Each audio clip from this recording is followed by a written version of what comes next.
Dear God, please don't let me relapse and return to the evil that men do. Father God, I pray and ask that you help me to have mercy on others the same way I would want you to have mercy on me.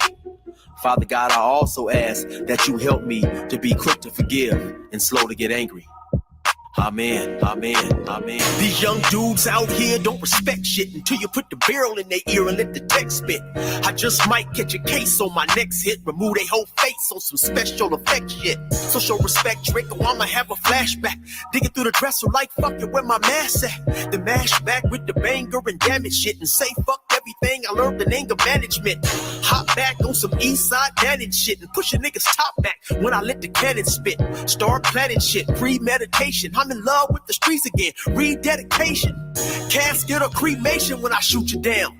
I was built for the smoke like a hookah lounge. I keep big shit that sound like a bazooka sound, and I shoot quicker than ain't gotta be a hoop around. Dear God, please don't let me relapse and return to the G-Ride with 3 straps. A ski mask with the case, squeezing keys apps, spraying everything from a nigga's brain to his kneecaps. Dear God, please don't let me relapse and return to the G-Ride with 3 straps. A ski mask with the case, squeezing keys apps, spraying everything from a nigga's brain to his kneecaps. Gun on me, it ain't never for show. Homie, I'm far from a bully, but I'm never a hoe. Get out of line, my Beretta will blow. Real talk, we can take the beef wherever we go. I bring it to your front door like I'm Uber Eats. I guarantee you listen up when this Ruger speaks. Plus I maneuver through these streets like a ghost, and I'm handy with the heat, I cook a nigga like a roast. On me, homie, this is not a boast. I will still come through, boy, and stop a nigga's post. Play him close, man, Eric will ease it. Quickly off the waistband, man, and Eric will squeeze it. Leave you niggas laid out dead or paraplegic. Niggas playing in these streets while I'm very strategic. I come to your house dressed like the gas man. Shoot you 9 times, leave you stretched by the trash can. Dear God, please don't let me relapse and return to the G-Ride with 3 straps. A ski mask with the case, squeezing keys apps, spraying everything from a nigga's brain to his kneecaps. Dear God, please don't let me relapse and return to the G-Ride with 3 straps. A ski mask with the case, squeezing keys apps, spraying everything from a nigga's brain to his kneecaps. I don't put shit on Facebook, I just holler in person. Put the pistol in your mouth while you're hollering and cursing. All that shit you kept rehearsing and put on your live. Got your clap with the big 4-5. You bitch nigga, if you tell me to pull up, I'ma do that. That nigga who was whooping first nigga that I shoot at. Ski mask on my face, bystanders be like, who that? I ain't with the talking, bitch boy, I thought you knew that. Leave his brains where my shoe at and bounce like I'm on a trampoline. Leave you laid out, nigga, like you camping on the scene. If you want something sweet, grab a peach or tangerine. Niggas won't smoke, well fuck it, I'ma let them handle steam.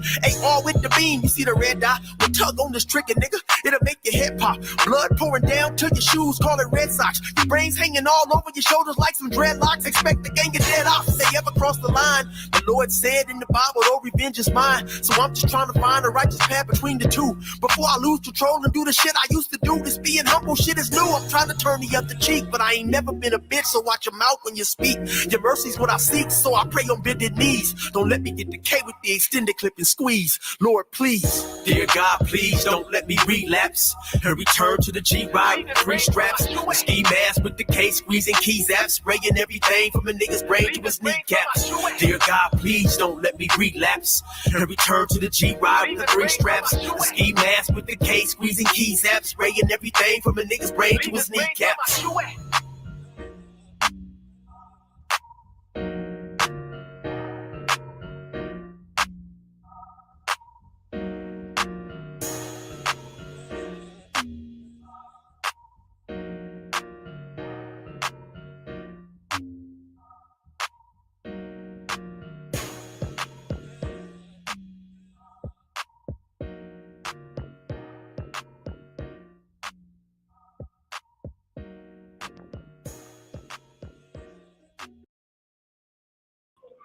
All right, y'all. All right, y'all. We back in the place again. We back in the building again. Back in the building again, man. Oh man. Oh man. That was our brother Eric. Brother Eric, man. Shout out to brother Eric, man. Better known as 16 to Life, man. You can go over to his YouTube page and check out a bunch of funny stories, man. A lot of not so funny stories, but man, a lot of good stories, man, about life, man, just in general, man. Brother Eric is just a good dude, man, and we appreciate him for allowing us to use his music royalty free. We have his permission to do so. And so, yeah, man, he is a good dude, man. Just a good dude, man. All around good dude, man. You know what I'm saying? So, but if you want some kind of content, you know, about street life or about the prison life out here in California, then go on over there and check Brother Eric out. Or you just want some uplifting content. The brother just has some funny stories, man. So go on over there and check Brother Eric out, man. But shout out to Brother Eric, man. When he first told me the concept of relapse, when he first gave me the song, I was like, bro, I can't have that cussing because I got kids that's going to listen to me. But now I realize ain't no kids listening to me, man. I can't even get the grown-ups to listen to me. So I said, man, hey, man, come on with it. And then he broke down the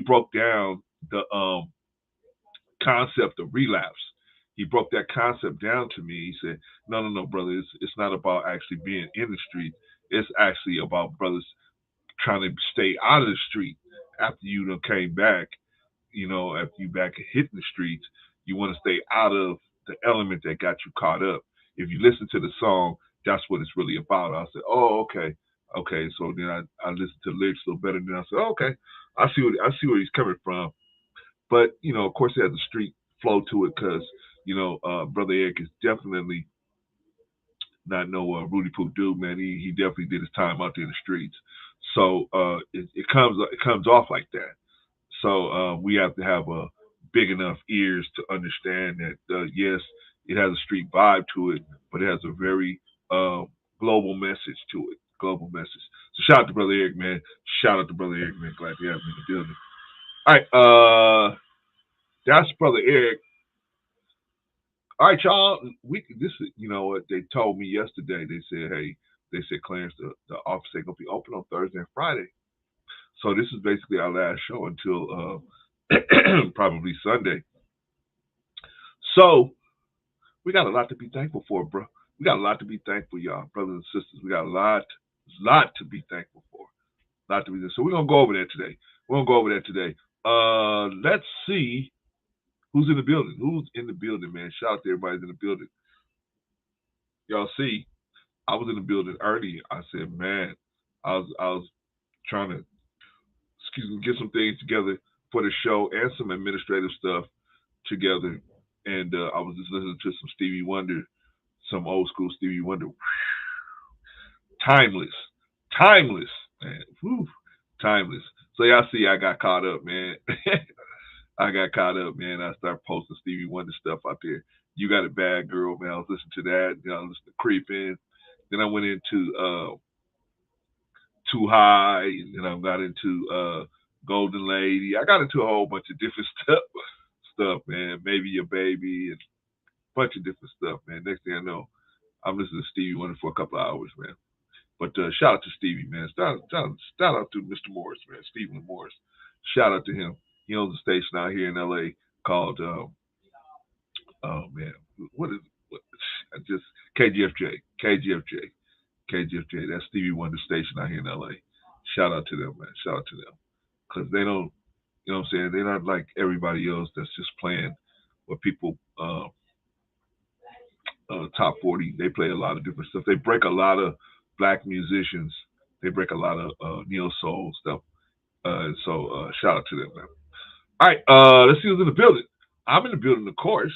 Shout out to me. Then I got my sister, of course, OG Patrice in the building. Shout out to Patrice. I don't know. It's Thanksgiving weekend, so I don't know. Maybe Patrice will let us know if she's gonna have a show this weekend because I think it's her time. It's her weekend to have a show. So we gonna ask her. We'll find out. You know, I'll get that information for y'all. I got the hotline, y'all. I can go straight to Patrice to find out. So I'll find out, man, before the show is over. I'll find out. Shout out to Patrice.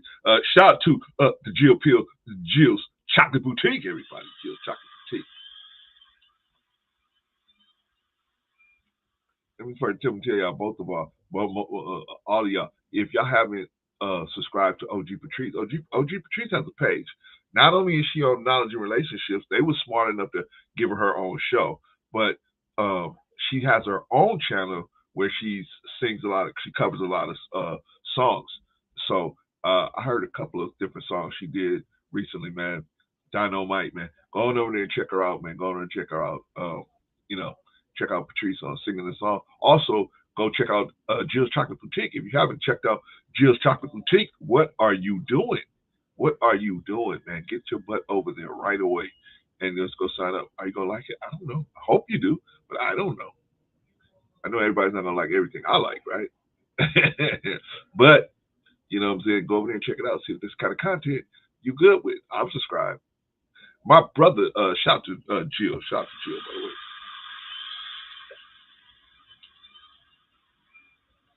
Shout out to my brother Anderson, my Taurus brother. Shout out to you, man. Shout out to you. Glad to have you in the building. My brother gave us that dynamite donation last show. Appreciate you, man. Glad to have you in the building, sir. My man, Danique Anthony. Let me tell you about this brother, Danique Anthony, man. You know, Danique Anthony don't say a lot, don't come in, don't put a lot of in the chat or nothing like that, man. But man, blessed us with a mighty donation, right? Then when I said I was down, he well wished me. I'm like, man, you never know who's in the background, man, and how they looking at things, man. How they, you know what I'm saying? You never know who's, you know, watching, man. You know what I'm saying? So shout out to Danique Anthony, man. Glad to have you in the building, man. You know, some of your supporters, they're gonna support you, but they still support you like this brother be supporting me, man. He don't really put a lot in the chat. He don't come up on stage and nothing like that. But shit, when the issue the fan, he show up. You know what I'm saying? Sometimes you gonna have, you know, supporters like that, man. When they gonna show up when they hear that stuff is going on. Danique Anthony's like my Racer X, right? Remember Racer X? Speed Racer's brother, right? Every time Speed Racer got in trouble, Racer X, who is secretly Speed Brother's long lost brother, is gonna help him out of this situation, gonna help him out of that situation, right? Right? But Racer X is always getting Speed Racer's butt out of some trouble, right? Every time they had the same situation, Racer X, who is Speed Racer's long lost brother, is gonna help him out. Okay. So Danique Anthony is my Racer X, man. Shout out to you, brother. Thank you for always showing up, man, and showing out. Appreciate you, brother. Appreciate you. Just goes to show, man. You don't have to say a lot to do a lot, man. You don't have to say a lot to make a lot happen, man. Shout out to you, brother Anthony. Let's see. Well, who else is in the building? Who else? Oh, Vaughn Bryant. Vaughn Bryant, great. Vaughn Bryant, the great is in the building, man. Well, shout out to Vaughn Bryant, man. I hope you're getting your voice back. I still got a little congestion, but I'm starting to feel better, man. I'm starting to get a little looser, be able to move a little better, talk a little better. You know what I'm saying? So I'm feeling better. It's just I got to get this congestion out, man, and that's just I got to get more active, man. You know what I mean? It's sitting on my butt a little bit too much, man. Got to get up and get active. I did a little walking today, man. So shout out to me for that. You know what I'm saying? But shout out to Vaughn Bryant, man. Shout out to Vaughn Bryant. Glad to have you back in the building, brother. Prayers go out to all of you guys and your families, man. And who else we got in the building? My sister Eddie's in the building. Sister is in the building. My Taurus sister, man. Me, Sister Annie, and Brother Anderson, man. We the nicest people in the world, man. We just gonna treat you so good. We gonna treat you so nice, man. We gonna be hospitable. But man, if you do us wrong, man, woo, we gonna give you that energy right back, man. We gonna tear your world apart, man. So treat us nice, cause we gonna treat you nice. Hey, we gonna treat them nice, Sister Annie. We gonna treat them nice, Brother Anderson. Are we? We're going to treat them so nice, man. We're going to be so good to them. But we just want you to do the same for us, man. If you don't, man, we're not going to take it in stride, right? Man, shout out to Sister Eddie. What about Jeff Short? Brother, we haven't seen Brother Jeff Short in a while. Shout out to you, brother. Shout out to you. Glad to have you in the building, my brother. Glad to have you in the building, man. Thanks for stopping by. Appreciate you, man. Who else is in the building? My brother Daryl Long is in the building, man. Yeah, man. Black Fathers Rock, man. Black Fathers Rock. Shout out to Brother Dale Long. Appreciate you, man. If you get a chance to go on over there and sign up to Dale Long's page, get on over there and sign up to Dale Long's page, man. Take a look at his content. Are you going to like it? I don't know. You got to go over there and check it out and see. Got to go over there and check it out and see. Brother Vaughn's in the bill. Brother Braun telling about KGLH. Yeah, man. I finally remembered it, man. Finally remembered it. Let's see. Who else is in the building? Who else is in the building? Who else is in the building? Did I get everybody that's in the building? Oh, the A1 Day 1 Risa Neal is in the building, y'all. A1 Day 1 Risa Neal is in the building.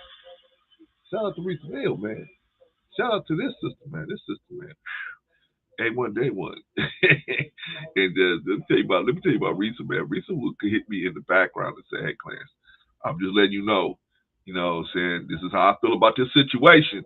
So I'm just letting you know. I said, Risa, I don't care what you do. Just tell me what happened. That's all. You good. No matter what, you good, right? He said, I had to pull the trigger on this. Oh, okay. That's cool. That's cool. Let them explain it to me, right? Shout out to Risa. Shout out to Risa, man. OG Patrice said, don't forget to smash the like button. Thank you, Patrice. Appreciate you. Let's see. Okay, I think we got everybody that's in the building that want to be acknowledged. Yeah, Black Fathers do rock, chill. They do, man. They do. All right, y'all. Let's get started. Okay, so I got something I want to show y'all, man. I don't know if y'all know about Thanksgiving because it is the season, right? It's what they call Thanksgiving. Is what the Europeans call Thanksgiving, right? And Thanksgiving has a meaning behind it, right? So let's watch what the Europeans say Thanksgiving is about.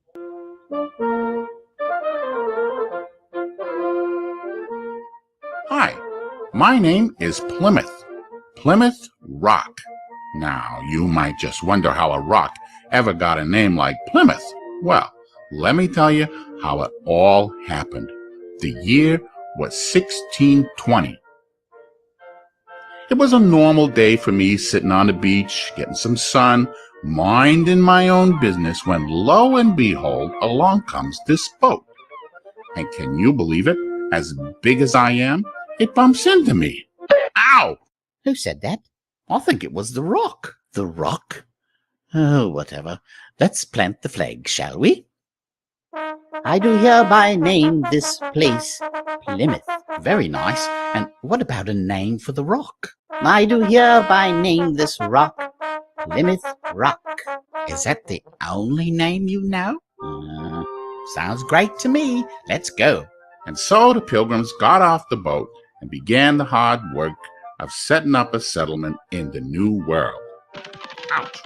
Eat.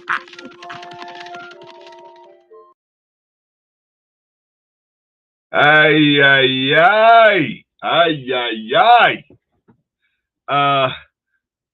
There's some people they didn't show getting off the boat. There's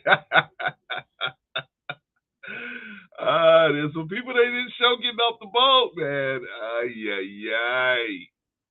Ay, ay, ay. Holy smokes. Yeah. Okay, so right now, basically the Europeans have come over, right? Because England has cleaned out the jails and said, if you'll go over and settle that continent over there, this new land we're trying to colonize, we're going to give you free land, free labor in the form of slaves, free. No, not a loan, not a grant. No, free. Free. F-R-E-E, free. Slaves, F-R-E-E, free land, F-R-E-E, free crops, everything you need to build your society, to replicate this society over here, right? That's what the English government thought they was doing. They sending people over here, and it's going to be more. The bigger the territory, the more taxes coming to the king, right? You know what I mean? Not hard math, right? But after these people went and fought and bled for this land and stole it from the natives, They said, hey, man, we the one did all the bleeding and fighting for it. Why should we give it back to you? Right? Anyway, let's get back to the story of Thanksgiving.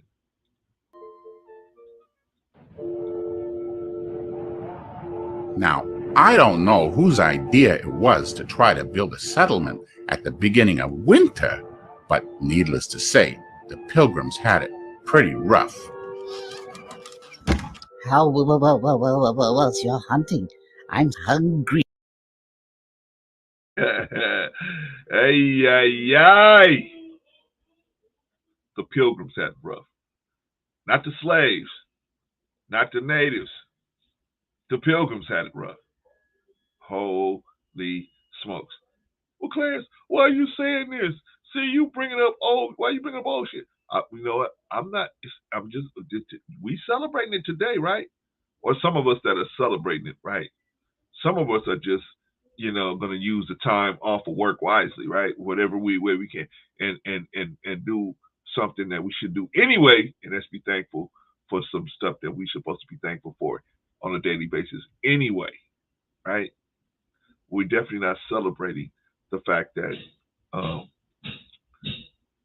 some people that came here over here to colonize were able to get that off. I mean, that's not good for them, but that's not what we're here to celebrate, I don't think. Especially us as black people, man. Didn't turn out so good for us. Didn't turn out so good for us. Oh, but Clarence, you don't understand. Look how bad the situation over in Africa is. Yeah, but it might not have got that way if we were left there. If we were left there to defend it. But we were shattered. But that's another story. We may get to that today. All right, so let's finish the story. I just wanted to show how this situation, how the victimizers are turned into the victims, right? Ay, ay, ay. All right, so let's finish. Free fish fillet, anyone? Ugh. Oh Lord, please have mercy on us. Finally, the long, hard winter passed and spring came, my favorite time of year. The sun was shining, the grass was growing, the birds were singing, and the Pilgrims went out to plant. Number 1, dig hole. Check. Number 2, you don't really know what you're doing, do you? I admit it. I'm not much of a farmer. But God had heard their prayers and sent along one of the locals to help them, an English-speaking Indian by the name of Squanto. Would you like some help? Yes, please. So with lots of hard work and working together with their new friends, the Indians, by the end of the season, they had an abundant... Their new friends, the Indians. How about that? Ay, ay, ay. Their new friends, the Indians. But they gave their friends smallpox. They gave their friends smallpox. Yeah, man, they starved them out, right?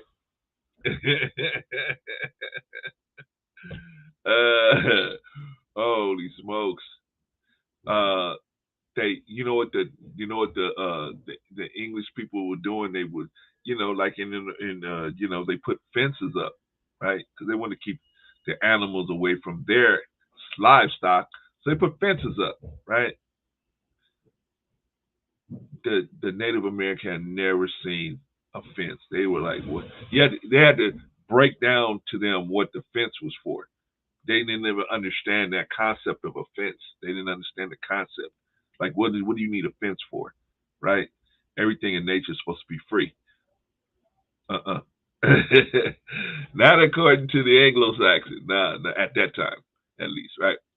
All right, so, but were they friends? That's something that we need to check out, right? Were they friends? Well, I think at this point, the Native Americans naively think that other people, sometimes we can think a person is like us.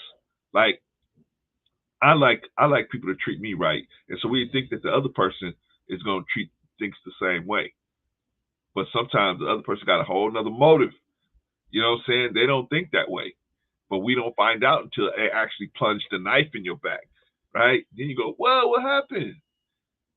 And this person, you finally find out. But you don't find out until the knife goes in your back. That's the problem. That's the problem. The Native Americans, they didn't find out. Well, first of all, let's stop calling them Indians. They're not Indian, right? This is not India, right? So why are we calling these people Indians, right? That is a mistake that Columbus was making, right?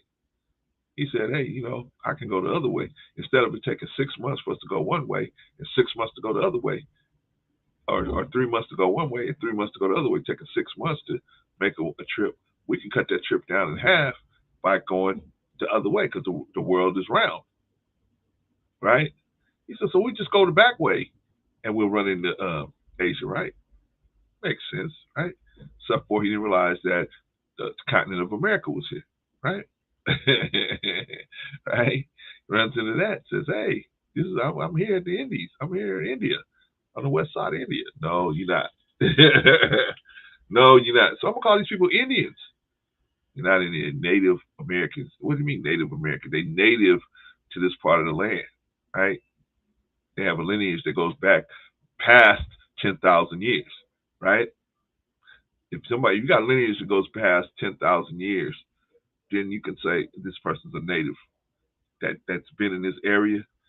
Then you can call them a native. Can't call somebody a native that doesn't have that kind of, you know what I mean?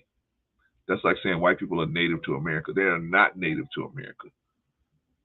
They're not native to America at all. They really got no place that they're really native to at this point. But their place of origin collectively is obviously Europe, right? All right. So anyway, we want to just get into this a little later, but let's finish the story. Harvest. God, we thank you for our families and friends and for thy many blessings. Amen to that. Hi, we should do this every year. And so began the tradition of Thanksgiving, when family and friends get together to fellowship and eat and thank God for his many blessings. And as for me, for some reason, they decided to give me a new home where lots of people come to visit me and take pictures. I am of all rocks most truly blessed. Happy Thanksgiving. All right. All right, y'all. What y'all think about that? That's pretty nice, right? Pretty great. Now, that's what they was doing. They. What do you mean they? That's what they was doing. That's what they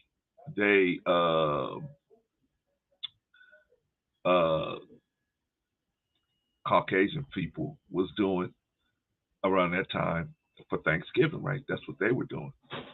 Huh? But what were we doing? You want to show me? When we show you what you was doing, this is what you was going through around that time. This is what you was going through around that time. Holy smokes. Holy smokes.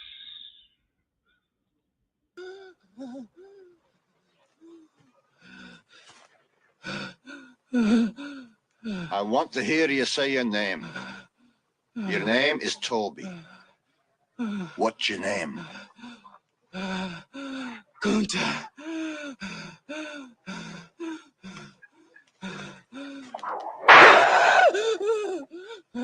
Lord God, help that boy. They're gonna whip him dead. What's your name? Say it. Toby. Who are you? Say your name.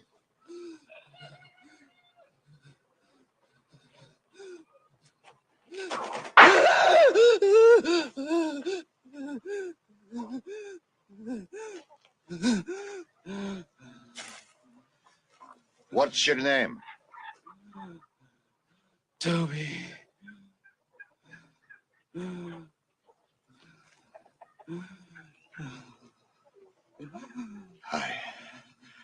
Say it again. Say it louder so they all can hear you. What's your name?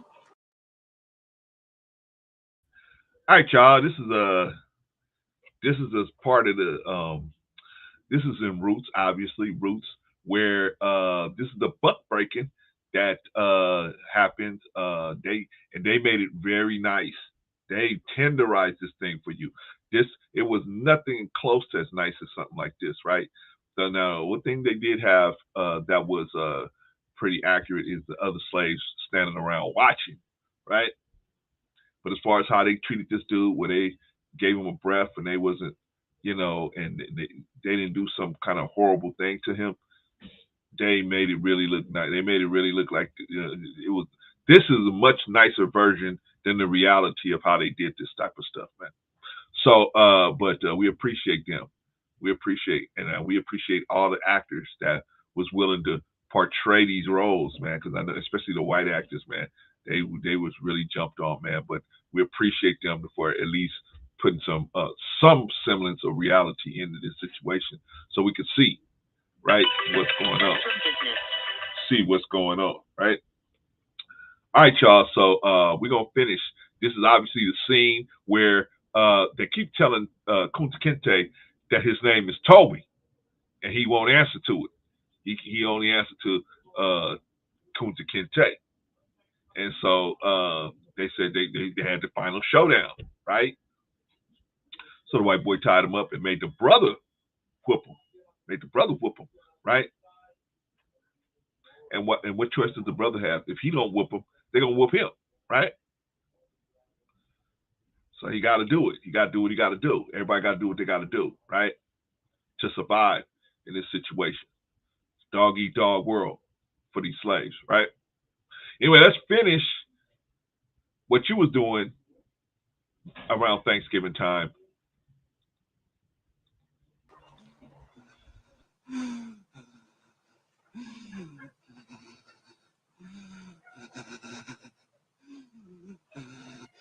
Toby.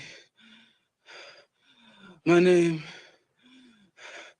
is Toby. Aye. Okay. So you see his spirit has been broken. Oh man, what you mean? I would have just kept on saying my name is Kunta. Really? Let me explain to you how pain works. Really, see, this is really not. See, what happens is if you're getting so much pain, you're just gonna pass out. It's gonna disrupt your nervous system. So much pain would just disrupt your nervous system. See, because some of y'all wonder, how can a person trapped in the wilderness and they have to cut their leg off and they just saw their leg off, right? They saw their own leg off in the wilderness. Because the pain gets to a point where the brain just shuts the pain up. It'll just collapse you. It'll just pass you out because it's just too much. It's just too much going on in the nervous system. They have to shut everything down, right? But for this example, they left it so that he was still alive enough to show that his spirit was broken. Right, and everybody admired the fact that he had that spirit, but they knew that was deadly for him. That was going to be a very expensive trait for him to be running around with, which is that trait of being, what do you call that? Resistant to the masters, right? To this way of life, right? I'm just talking, y'all. I ain't trying to bring y'all down because I'm gonna bring y'all back up, but I gotta take y'all through the valley before I take y'all to the promised land. So I'm taking y'all through the valley right now. Just hang with me. All right. So in the book, the Bible, there's a group of people that they're pretty much same thing. They're pulled off their land. They're pulled up out of their land and taken to a strange land where they speak strange languages, right? They do strange things. We're gonna get there, Patrice. We're gonna get there. They do strange things. And they speak strange languages, and they do strange things, right?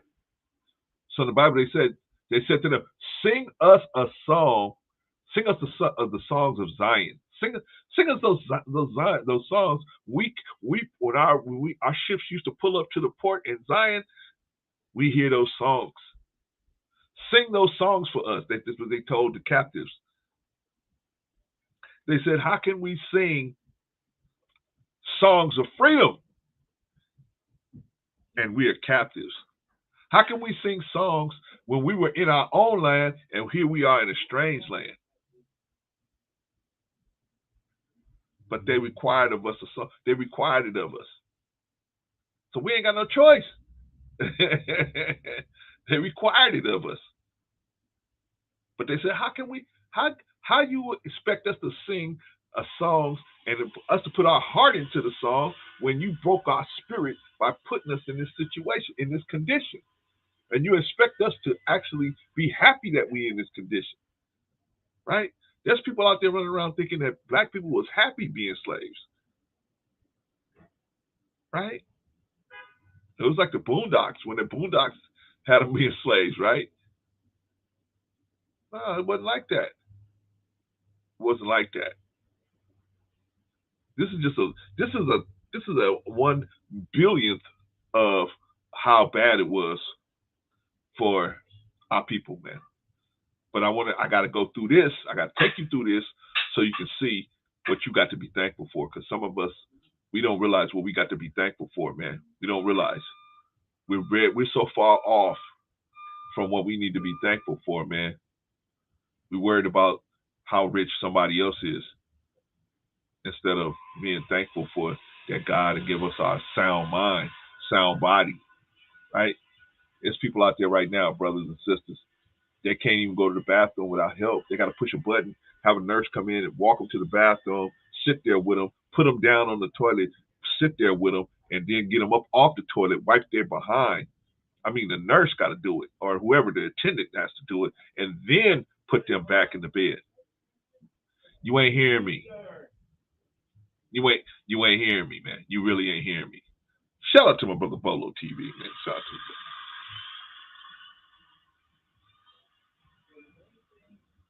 Shout out to my brother Bolo TV. All right, man. If you guys haven't, by the way, if you haven't had a chance to get on over to Bolo TV, what are you doing? Get your butt over there, man. I think he'll probably have a nice little message for you guys tomorrow. I think Bolo goes on tomorrow evening. I don't know. Bolo, let me know what time you go on, man, and then I'll put it out there for you. But anyway, man, yeah, get on over to Bolo TV, man. Yeah, get a little word, right? And same to you, my brother. Same to you. Appreciate you, man. Always. It's another brother that checked on me, man. A lot of you guys checked on me. Appreciate y'all when I was, when I had to go through that little procedure, man. But I'm good, man. I'm good. All right. Let's see. Where was I at? Oh yeah, we got a lot to be thankful for, right? So, you're gonna be on morning and evening. Okay, so he's gonna be on the morning tomorrow morning, and then you can catch him tomorrow night as well, Brother Bolo. So go check out Bolo TV, y'all. Go check that out, man. Go check that out, man. All right. Yeah. So we was talking about Kunta Kinte getting his spirit broken. So he got his spirit broken, right? And some of us say, man, he can hit me with the whip all he want. I ain't gonna, I'm gonna say my name, right? Well, I'm telling you, brother, pain is a mug. Pain is a mug, man. Pain is pain is the universal language. You know what I'm saying? It's the universal language. And you know what I mean? If we can't talk to each other, we can't communicate. Pain will help us be able to communicate a lot better, right? And so, sometimes, and that was a very painful. Them whips up. You know what they used to do with those whips? They would put, they would wet it so it expand, right? So they put water on the tips of those strands, and they let it expand. And then they put glass, and they put nails, filings, and stuff like that into the threads, And then they leave it out leave it out for a week or so to let it dry out there, so the strands of the whip will tighten around all of that debris, right? So when they hit you with it, boom, it don't just hit you and they wet it before they hit you, right?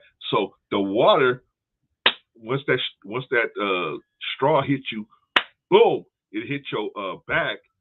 It instantly rips the skin off your back, right?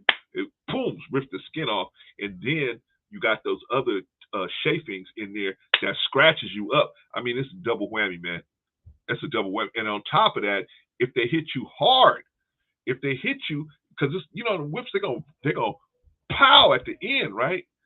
That's where all the kinetic energy goes to the end, right? Pow and pop, you get the pop at the end, bruh. Like a piece of lightning hitting you, right? So let's stop the cap saying, "Oh man, I would have been here. You could have played me like they played Kunta Kinte. I wouldn't have went out like that." Most of us wouldn't even held on that long, right? But I'm going someplace, y'all. I'm going someplace.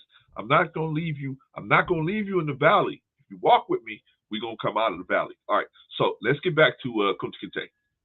That's a good nigger. Cut him down.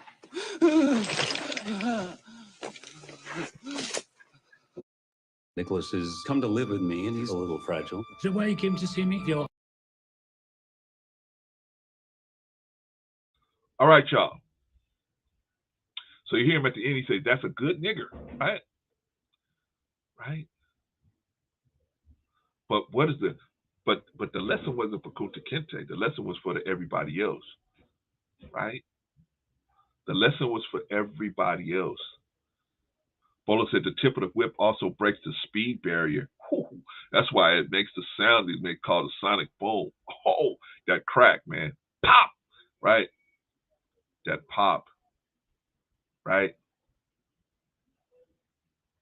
Ugly situation, man. Ugly situation. Ugly. So I don't want us to be fooled, man, because a lot of people want to say, well, that past don't matter. No, it do matter. Otherwise, what you got to be thankful for? If your past don't matter, what you got to be thankful for, right? What you got to be thankful for?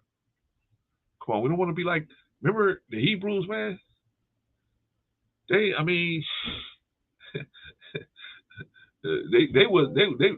feet wasn't even all the way dry from walking through the Red Sea before they was like, they was talking mess, right? They were talking crazy to Moses, right?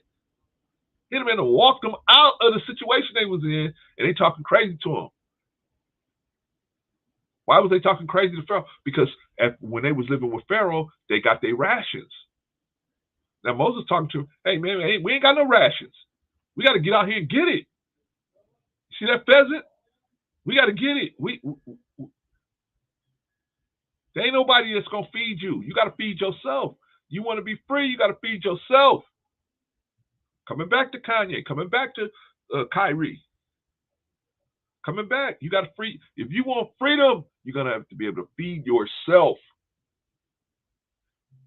Can't say I want freedom and then try to stick your feet under somebody else's table.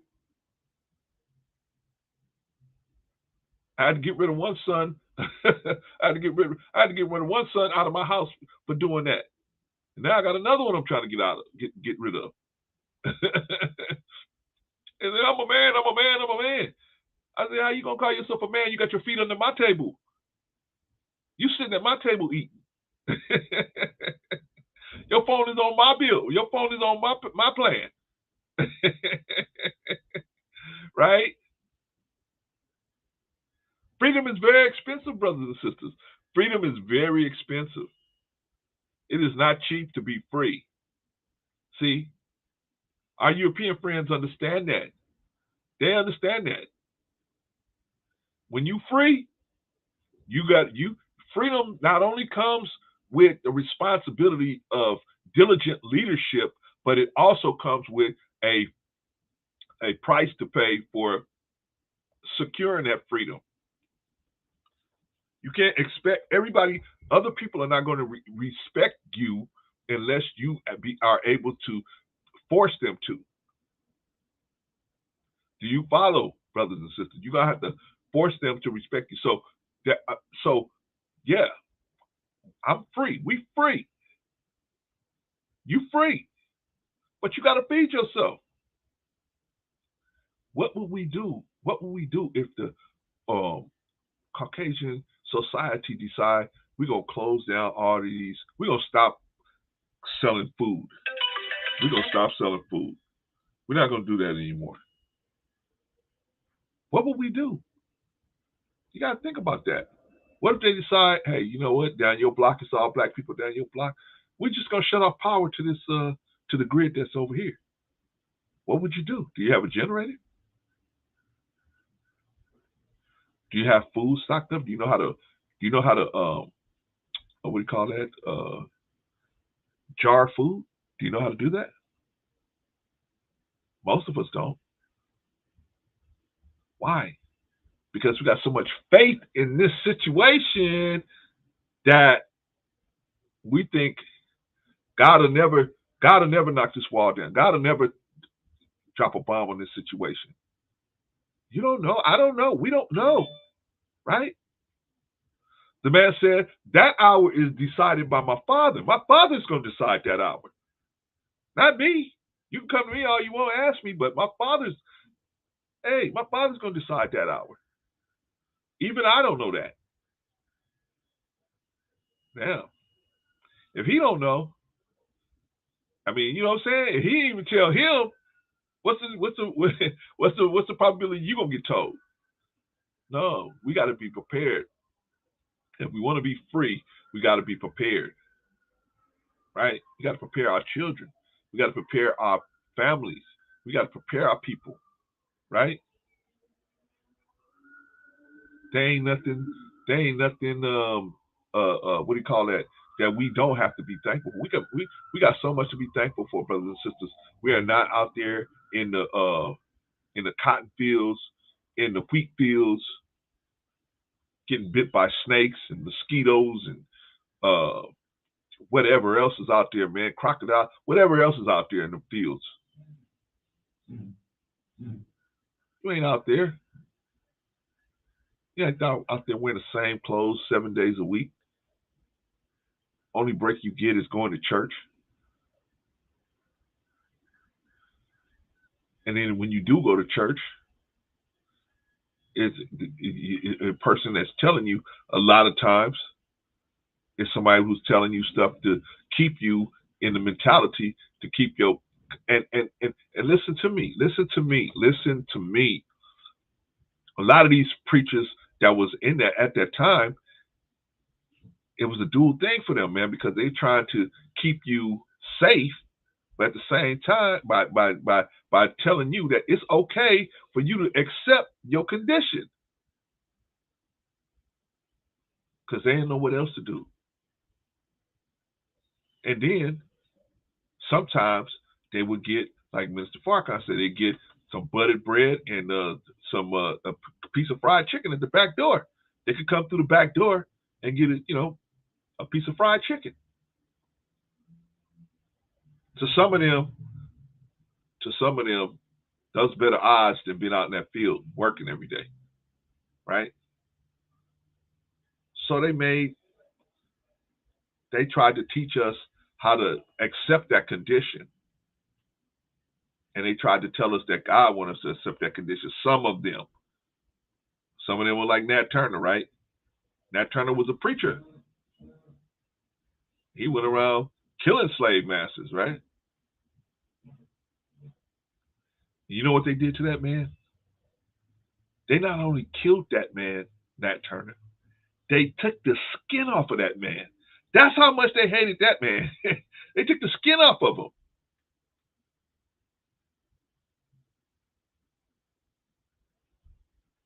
They took the skin off of him. But, brothers, sisters, let us not avenge the wicked. You know, you see somebody do something wrong, and we gonna avenge them, right? That is really a European thing. that I have noticed. And if anyone Europeans are out there and they want to tell me that I'm wrong, please come on, tell me. But I've noticed that culturally, that is a European thing, where people will avenge wicked people. Now, culturally, we have adopted that, being in America and introduced to a wicked way of life. We have adopted a lot of the wicked ways of European lifestyle, right? One of them being avenging the wicked behavior, right? Somebody does something to one of our relatives and we go tell the police, hey, this person did this. And the gang comes back and retaliates against us, right? They're avenging the wicked. The initial act was wicked, and now they come and do something else wicked behind that, right? But that's how upside down this world is, man. That's how upside down this world is. Brother Bolo said, yeah, they would come and get some type of incentive from the slave master to keep the other slaves in line. Yeah. The incentives, you right, Bolo, but the incentives, like sometimes it's just some fried chicken, right? Some buttered biscuits, right? The fact that, hey, you ain't got to be out there in that swamp, right? The mother Negroes got to be out there with the swamps with them leeches and, you know what I'm saying? They got to be out there, not you. You ain't clearing that land. And then they telling you, you doing a good thing. You a good boy, Jim. Jim, you a good boy. You keep my slaves in line. You keep everybody in line. Why? Because he thinks in his heart, he thinks I'm doing a good thing, right? I should play that part in Roots, where the man said, yeah, you know, we're doing a good thing for them, taking them away from Africa and getting them away from that heathen Allah, and getting them a good Christian, getting them to look at Christ, right? But not in a good way. Not in a good way. But I'm saying, you know, it's just the people, it's perspective, how people think that, hey, I'm doing you a favor by enslaving you, because I'm going to introduce you to Jesus. But you ain't got to introduce me to Jesus by enslaving me, bro. That's the thing. That's the thing. You ain't got to introduce me to Jesus. You can just introduce me to Jesus.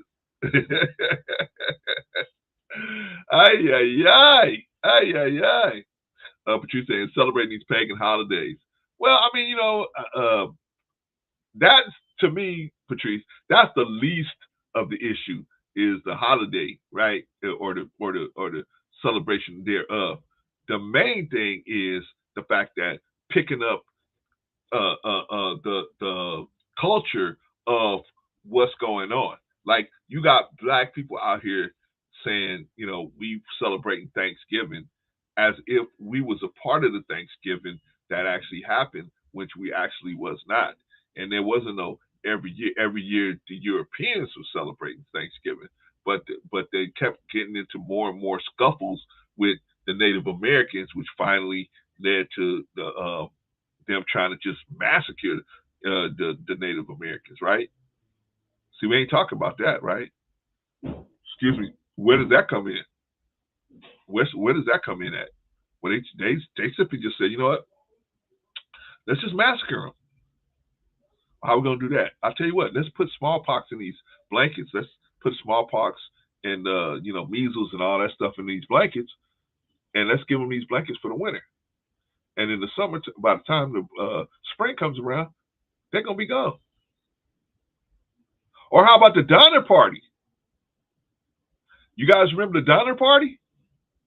What's the Donner Party? Go look that one up. White folks, couple Native Americans, they wanted to go west. They heard that the weather was better out in California, so they went from, I forgot where they initially started from, but it was one of these places back east, and they went through Kansas and Ohio, and they went through the real way. I mean, I'm talking about, it's nothing but nothing. In the wintertime, ain't no animals to eat, ain't nothing out there, right? And they got stuck out there, huh? No food. They had some Native American companions, right? All of a sudden, these Native Americans start just dying, right? Because they was like, hey, come on, Running Bear, miss me and you go down to the river. And then Running Bear goes down to the river with them. And, unfortunately, Running Bear had a problem. Oh, well, let's cook him and eat him. Then eating they ate the first one. Then the other one, man, can you imagine being that other Native American one that was there? I think it was about 2 or 3 of them that was there saying, this don't look too good for us. This don't look too good for us. Kemosabe looks hungry, right? And y'all don't know, y'all have never watched the Lone Ranger. That's what they called the Lone Ranger. Tonto called the Lone Ranger Kemosabe, which literally translates into one who knows it all, right? Kemosabe looks hungry. So they killed the second Native American, excuse me. They killed the second Native American. It cooked and ate him. What a coincidence. I think the third one by that time is like, what can I do? These people ain't going, they ain't going to let me go to use a bathroom by myself. They ain't not. All right. See, let me tell you something, brothers and sisters. Let me tell you what you got. You and me and we are so blessed. And if you want to use that word blessed, you ain't got to go out hunt for your own food. You ain't got to grow your own crops. You ain't got to do all that. You got places where you can walk in. If you got money in your pocket, you can walk in. Or I seen on the way here, I'm coming, I had to go up and take care of some business out here in Westchester. On my way back, I'm driving through the hood down here in Inglewood, and I see there's lines at these churches, man. They had literally prepared meals already, and it's lines around the corner coming to pick that food up. Around the corner, right? Some of us been in those lines, right? I've been in those lines, right? But some of us are fortunate we ain't got to be in those lines, right? But we still looking at it like, man, we still complaining. Oh man, I don't have the car I want. I don't have the woman I want. I don't have the man I want. I don't have the girlfriend I want. I don't have the clothes I want. Remember what I told you on Sunday? I told y'all, I said, this world is made to create despair, right? Right? The Quran said the devil, he despaired. He despaired. When he found out he wasn't the man, that this dude is the man, he despaired. It's another word for going crazy.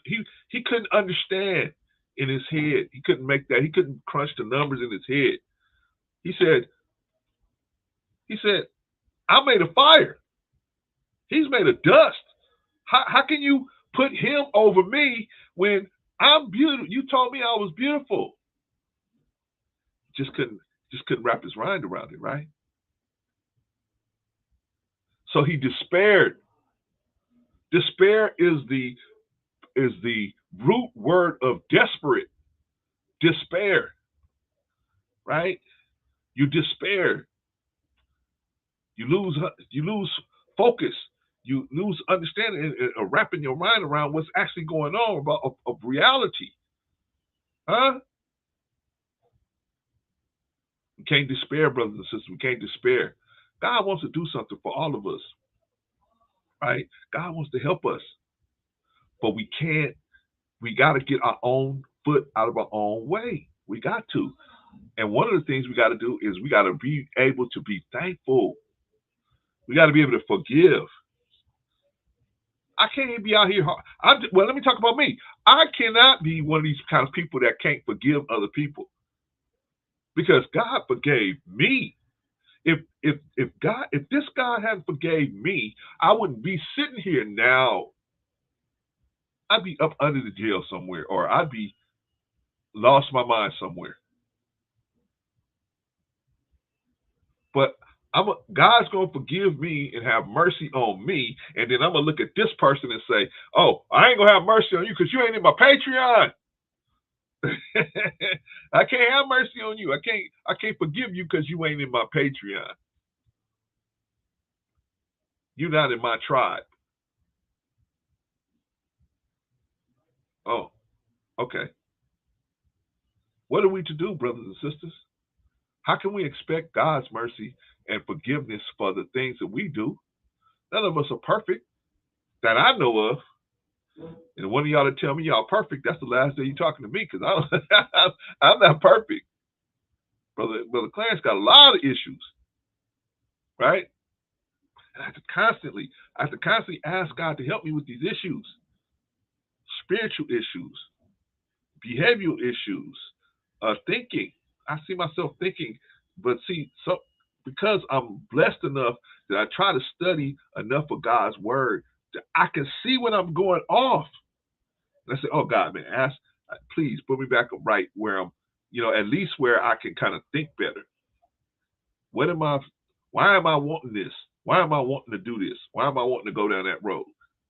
Why am I upset at nothing? What's going on with me?" Right? Nothing wrong with God asking God for asking for forgiveness. Period. But how can we? Is there any one of us that doesn't need God's forgiveness? Is there? Is there any one of us that don't need forgiveness? Period. Thank you, Sister Annie. I'm trying. I'm trying. After I get done, I'm gonna send you guys over to Bolo. And he can. But is there any one of us that is above God's forgiveness? Thanks, God. I don't need your forgiveness because I got it all. I got it made. What? Which one of us? We all are subject to his mercy and kindness and forgiveness. We all are subject to that. Then how can we look at our brothers? How can we look at our brothers in the street, our sisters in the street? Oh, she's a woman of the evening. So what? That's the woman of God. She just don't know it. She just doesn't know it. Yeah, but Clarence, she's just an evil woman, and she's a fallen woman. She's involved in this and this and that. She's a 304. So what? So what?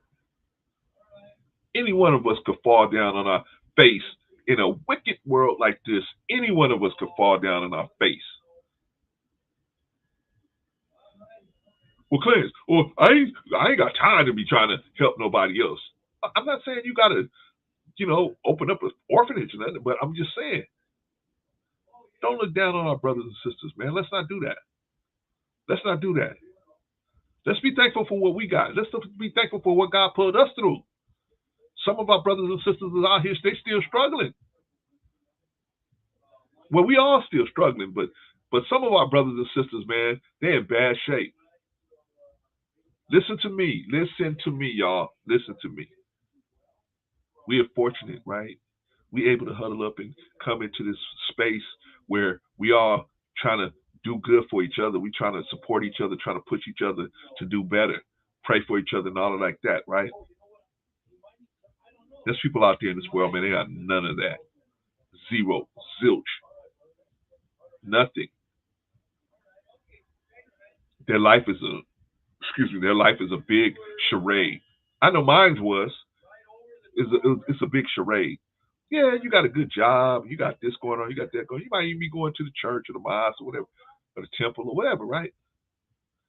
But still got a disruption in your spirit. Still got a disruption in your spirit. So how then are we going to be thankful when we can't even be thankful for our brothers and sisters? We got to be thankful for them. Like, I'm thankful that y'all are here.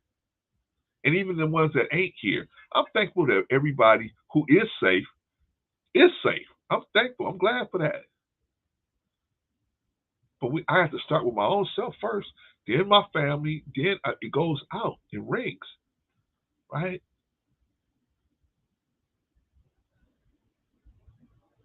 So what's the real meaning of Thanksgiving?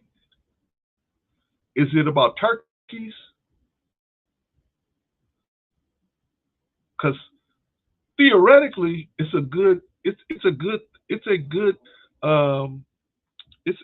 makes sense theoretically.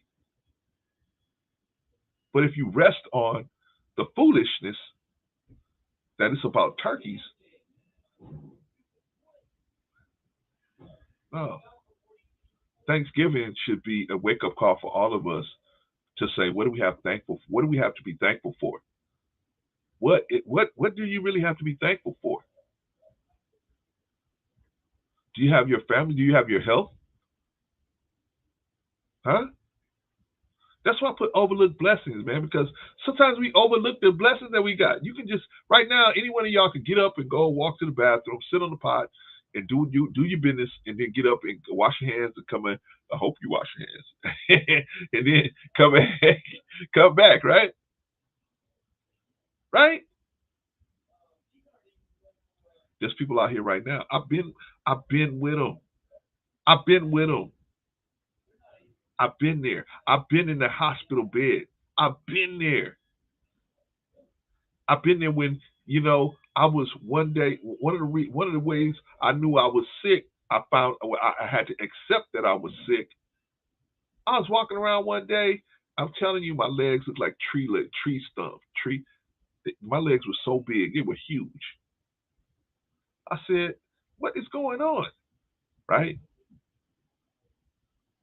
And something that used to take me like 3.5 hours took me 8 hours to barely get done. Barely. I was like, what's going on? See, when these health problems, everybody think, man, if you live long enough, oh no, you're going to get a health challenge. You're going to get a health challenge. No, ain't no, I'm going to live to be 100. I ain't going to have no health problems. Oh no. No. You're going to hit a snag. Trust me. If you eating things in the American food system, you are going to hit a snag. The best thing you can do is supplement your diet with vitamins and natural ways to get vitamins and minerals. But even then, I don't care if you're vegan, you're going to hit a snag. Just the way they farm, just the agricultural way they do agriculture in the United States, it's going to be a problem. Patrice said, I'm thankful every day I wake up. Gobble, gobble. Yeah, you should be. We should be. That's what we should be. We should be thankful. You can get up, man. You can touch your toes. You can talk, man. You got your right mind. There's people out here, man, I'm telling you, man. There's people laying in the hospital bed today, right now, just got a leg amputated. Right? And they told him, they said, hey, I remember my grandmother. The doctor told my grandmother, we was all there. When the doctor told my grandmother, he said, man, he told her, he said, you got to stop smoking. He said, you got to stop smoking. And my grandmother was smart, super smart, skipped 2 grades in school. I mean, she was just super smart, right? She couldn't let go of those cigarettes. So see, that's to let you know it's got nothing to do with intelligence. When people fall down and do certain things, it has nothing to do with their intelligence. It has something to do with discipline. If they don't have the discipline to do it, it doesn't matter how intelligent they are, right? If they don't have the discipline to be able to listen and do what they're supposed to do, right? Doctor told my grandmother, you got to stop smoking. If you don't stop smoking, you're going to probably lose both of your legs. And my grandmother stopped smoking for about 3 weeks. She picked it right back up. And 10 years went by, no problems. It had a stroke, remember, 10 years to the day. He said within 10 years, you probably know. 10 years went by, and almost to the day, she had a stroke. She had her first stroke. First stroke. She could no longer talk anymore. I'm talking about she had a stroke, what, 61, 62? She could no longer speak anymore. My mother had to put her in a home. Or my mother chose to put her in a home, I should say that. Right? Had to put her in a facility, right? Out there in Paramount. Right? Within 6 months, still smoking. Can't talk, can't do nothing but, you know, but she letting you know she wants some cigarettes, right? So my mother, two things my grandmother always asked for: cigarettes and cheese puffs. And whenever we came to cheese puffs, whenever we came to visit her, we would usually once a week or so, the cheese puffs be gone. Now my grandmother would only eat one or two of them at a time and then put it away. She's like, how is all these cheese puffs being gone, right? But anyway, she kept smoking. She had a second stroke. Boom, within 6 months. Had the second amputation. Within 6 months of that, she was gone. Sad situation, man. Very sad. OG Patrice said, Brooke Lance, the addictive gene is prevalent in our people, i.e. cigarettes, drugs, alcohol, food, sex, gambling, etc. I remember I explained this to Patrice. This is just my opinion, but in my opinion, we try to replace the Most High with all of these different things, right?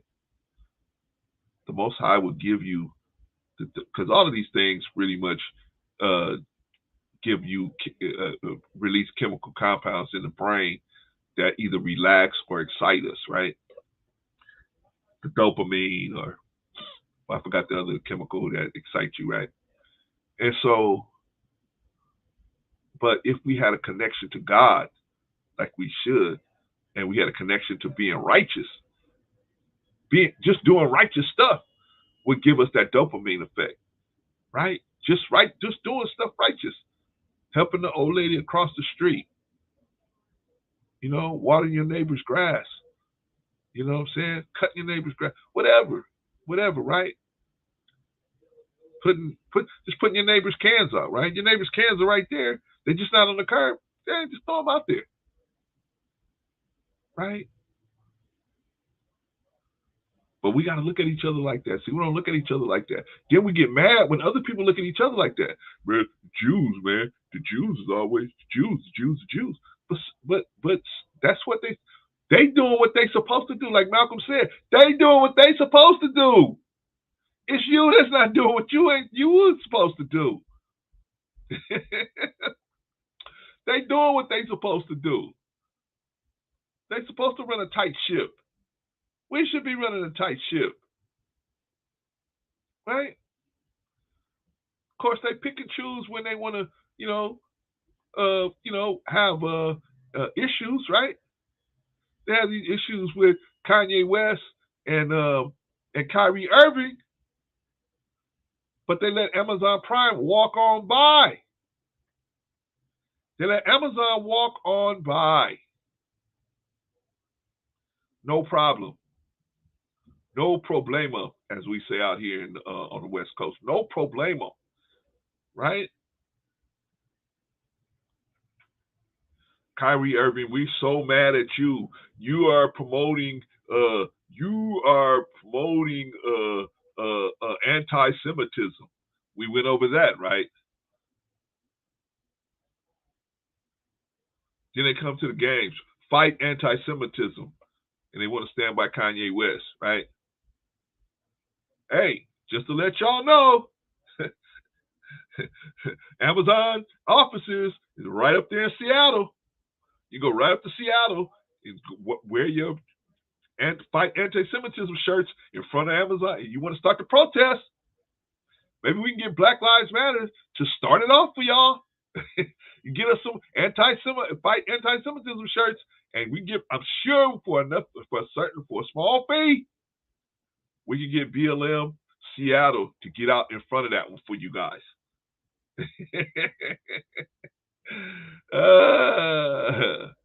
But our Jewish friends, man, sometimes they You know what I'm saying? Sometimes they able to pick and choose who they, crack their whip on, right? But that whose fault is that? Is that their fault, or is that our fault that we're in that position? You can't go to another man and say, "Hey, I want to eat at your table, but I want to stand up straight." You at the discretion of the man's table you at. He say, "Get your hands down. You get a biscuit when I tell you get a biscuit. You got to wait until I pass." See, at your table, when you sit at your table, you can decide who gets a biscuit first, who gets the big piece of chicken. Are you going to let somebody come and sit at your table and start passing the food around like they don't? No. You a guest here. You don't get to pass nothing. You don't get to decide nothing. That's not fair. What do you mean it's not fair? You wouldn't be sitting at this table if I didn't make the table and set it and prepare it for you to come here and take advantage of. See, but everybody else realizes that except for us as black people. We don't realize that. We think, oh, I'm sitting at your table and you're supposed to treat me like I'm one of your relatives. No, Negro. Why do you think you so far down there? You here. You part of the team, but you a replaceable part of the team. You ain't my family. You ain't our people. You ain't helping you. Ain't gonna help out. It's only helping us. We gonna help you as long as helping you is helping us. O.G. Patrice said, Brother Clarence, we become addicted to addictive culture. Many devices of the world, sad but true. Yeah. Remember what I was saying? I'm saying it. I'm saying it. This world is full of wickedness, and they always trying to create despair in your heart, create you to be desperate.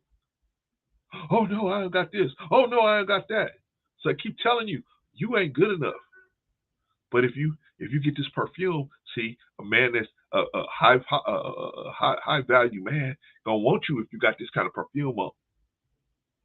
High value man gonna want you if you got this kind of bag. If you got this kind of you got these clothes on that got this white person's name on it. Oh no, the high women, a good woman gonna want you if you got clothes on with this white man's name on them. Right? You see some of our people, right?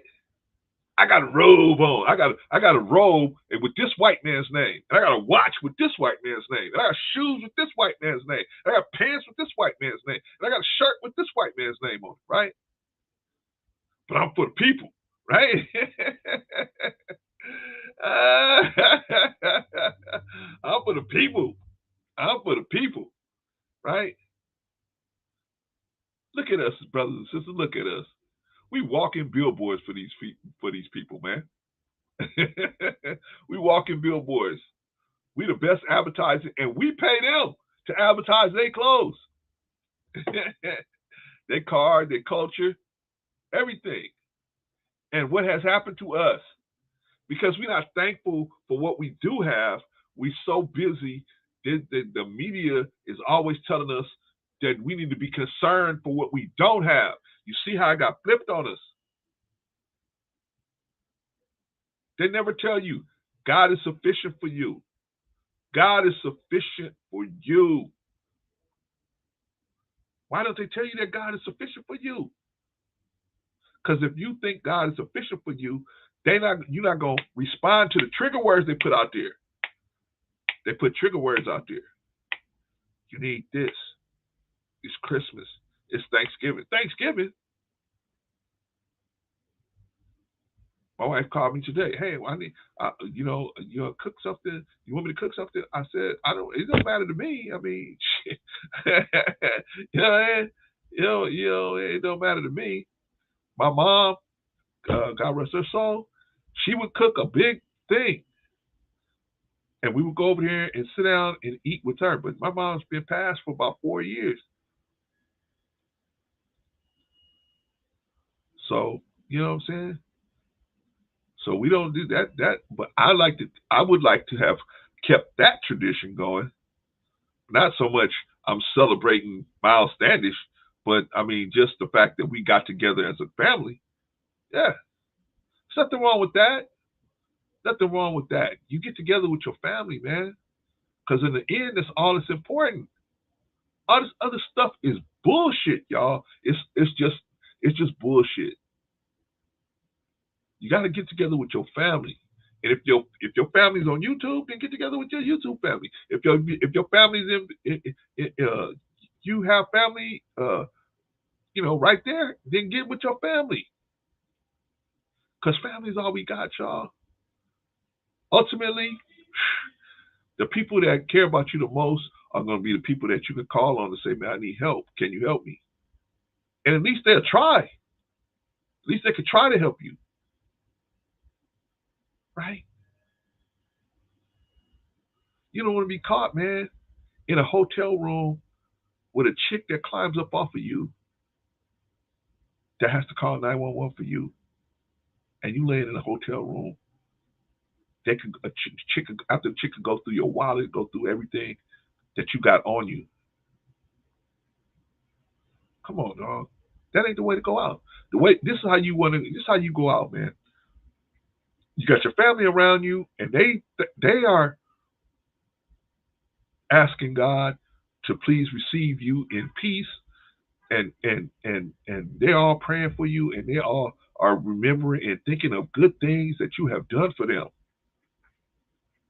That's how you go out, man. That's how you go out. If you can choose to go out, they're laying around your bed, and when you go, hey, it's peaceful. Most people don't get to go like that, man. Not in today's society. It's so wicked. Today's society is so bad, man. So a lot of our people don't get to go out like that. So how do we? Okay, you're right, Patrice. But how do we get to this? How do we get to the point where we're so addictive? See, we don't understand, man. We are so addictive because we're looking to replace God. We're looking to replace the Most High.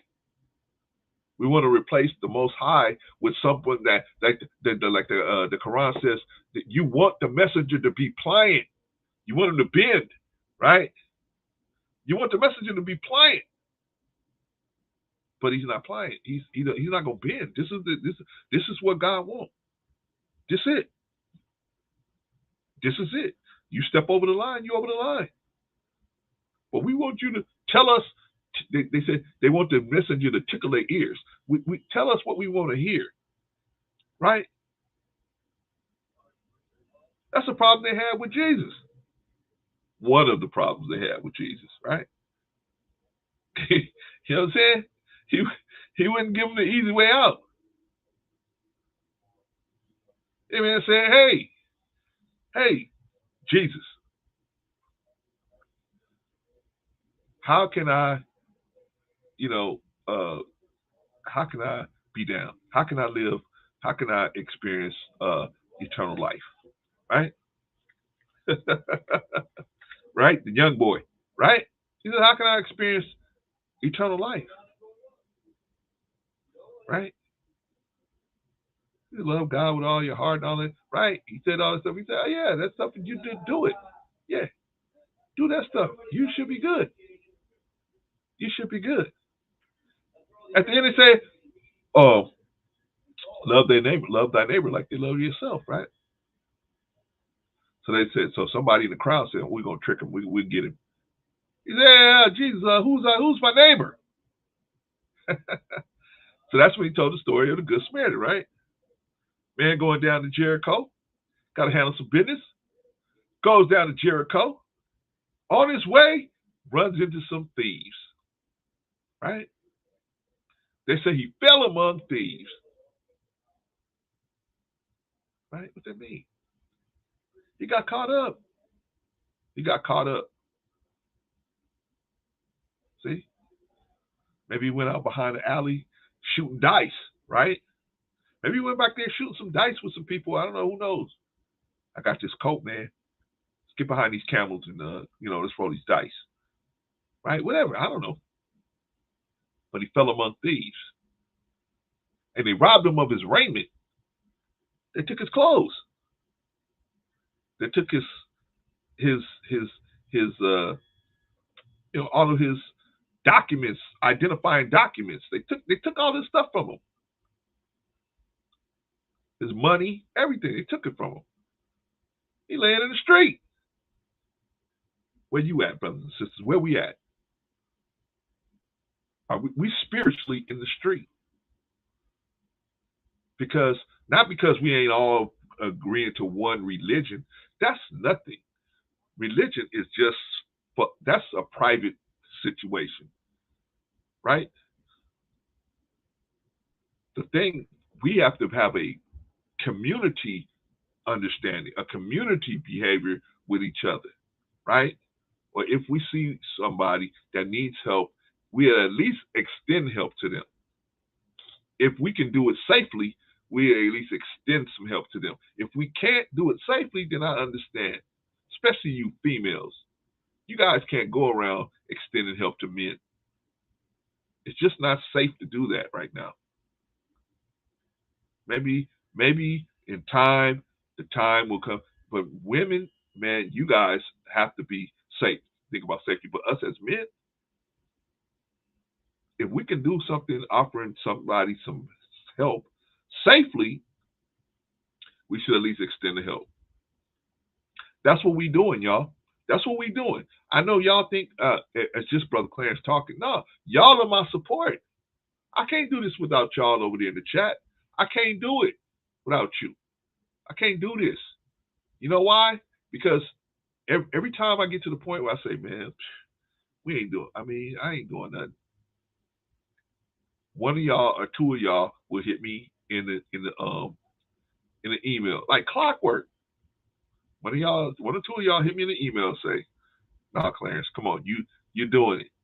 You're doing it, man. You're doing something. This thing we're growing here is something, and people need to see that." And it recharges me, it reinvigorates me, because it's a lot, right? It's a lot to do this, y'all. And sometimes I think, who cares? You do the Black History Minute, who cares? Who cares? Who cares about Garrett Morgan? Excuse me. Who cares about Garrett Morgan? Who cares about Roy Campanella? Right? Who cares about Nat Turner? Who cares about these people? Denmark Vesey. Who cares about these people? That's the past, right? But I don't think that way. I think we all should care about our history. Our Jewish friends should care about their history, and they do. Our Anglo-Saxon friends should care about their history, and they do. Our Asian friends care about their history, and they do. What's wrong with us as Black people? It only comes a problem when Black people, we start caring about our history. Now it's a problem. You making my kid feel bad talking about slavery. What you want me to do? What you want me to do? It's a real thing. We can even go back to the Romans enslaving other people. That's why the Romans and the Germans had it so bad for each other. They would catch each other and enslave each other. The Greeks, the same thing.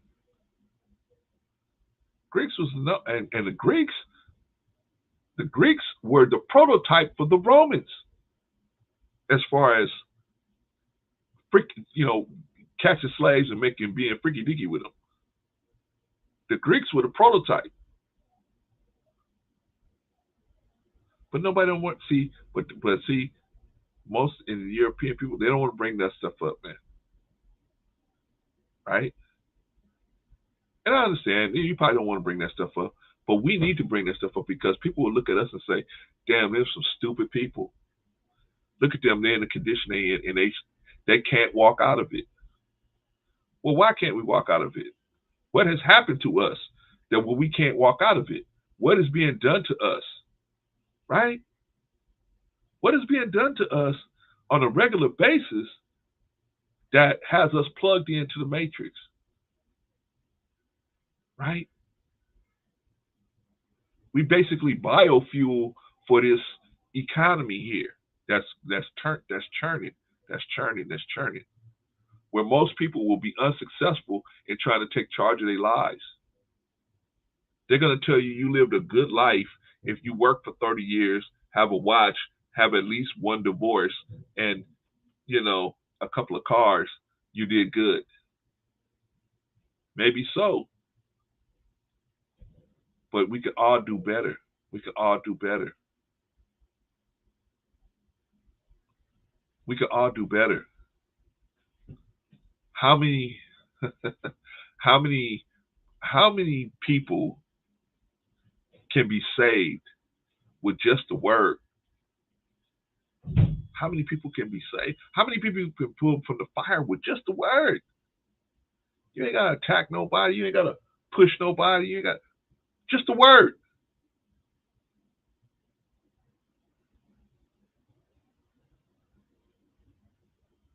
All we need to do is we got to come together on some sort of agreement that, okay, if people we see, we not going to judge them.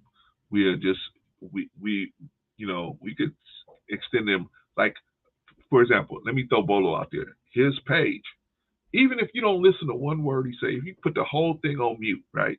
Especially when Bolo starts rapping. But no, man, even if you don't listen to one word over there, which you should, my suggestion to at least give a brother a shot. If you don't, he's got so many resources on just that one page that it pretty much covers what most people are going through. Pretty much all that stuff covers what most people are going through. There's a number, there's a hotline, something. You can call somebody 24 hours.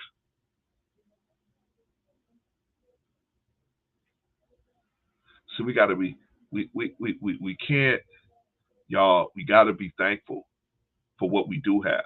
What do you have to be thankful for? What do you have to be thankful for? Your life. Your life. Right? I got a granddaughter, y'all. Let me tell y'all, I got a granddaughter. And, I got a chair, that recliner, and in my bedroom, because she sleeps with me and my wife on the side of the bed. She has her own bed. Then me and my wife have our own bed, and so, but in the room I have a recliner, and so most of the time when she comes in and she goes to bed, I'm sitting right there. Now the girl's 4 years old. She's 4 years old. We don't, of course, obviously we don't change clothes in front of each other and all that stuff. But I'm just saying, when it comes to sleeping, we sleep in the same room. Not in the same bed, but in the same room, right? She has her own bed. But when she looks up from her bed and she sees me sitting I'm either reading or watching TV, she gets comfortable when she sees me. She said, okay, my grandfather's right there. Everything's all good. Everything's all good, right? He's there.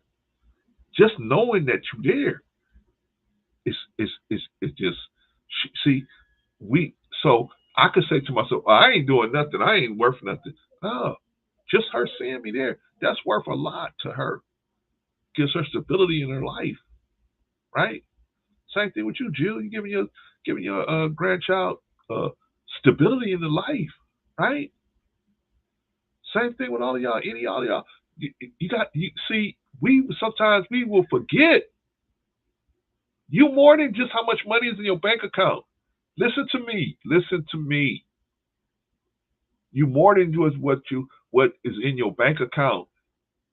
You more than the car that's in front of your driveway. You way more than that. You way more than that. You the spirit that you bring with you. Because that's what people's going to have, right? That's why I love watching Patrice sing a lot of songs, because she puts so much spirit into it, man. That's why people love us to be entertained, because we put so much soul and spirit into it. And we recognize that, those of us that got our eyes open. We got to open our eyes, be thankful. Yeah, we got to be thankful. Otherwise, I remember a long time ago, my wife was like, hey, we need some new curtains. I said, okay, let's get some. She said, we need a new paint job in the house. I said, okay, let's do it. And then she was like, man, it's, floors, we need to do it. I said, okay, let's do it. Let's do it. We're fortunate enough to have a place to do all that stuff. Let's do it. But she was like, oh, man, maybe we should just sell this house, man. I don't know. I said, you crazy? Are you crazy? I said, you crazy? I'm not giving all this land. I'm not giving them none of this stuff. I'm not giving them this lot. Crazy? I'm not giving it up. You got to be thankful, Jill. Got to be thankful. Once she kind of understood where I was coming from, she said, yeah, you're right. Because I said, yeah, man, there's people out here on the street. We can go 2-3 blocks away from our house and we can find people sleeping on the street. No, not a euphemism, y'all. I mean, actually sleeping on the street. I used to work out here in West LA. All kind of veterans sleeping on the street. I used to work literally right around the corner from the Veterans Hospital. Right?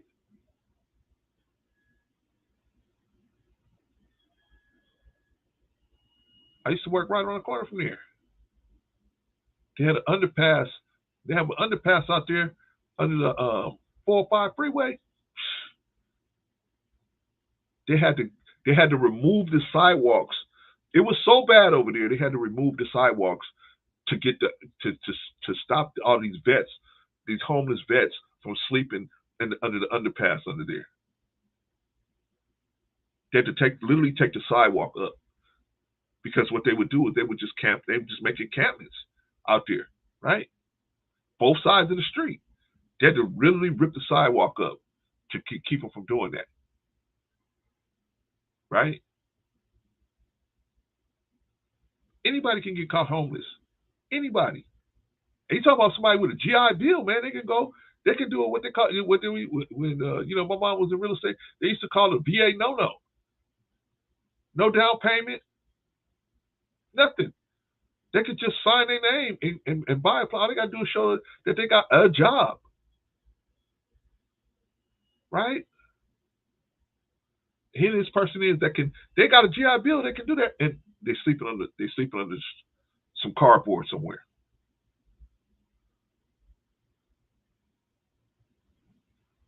Come on, y'all. Come on.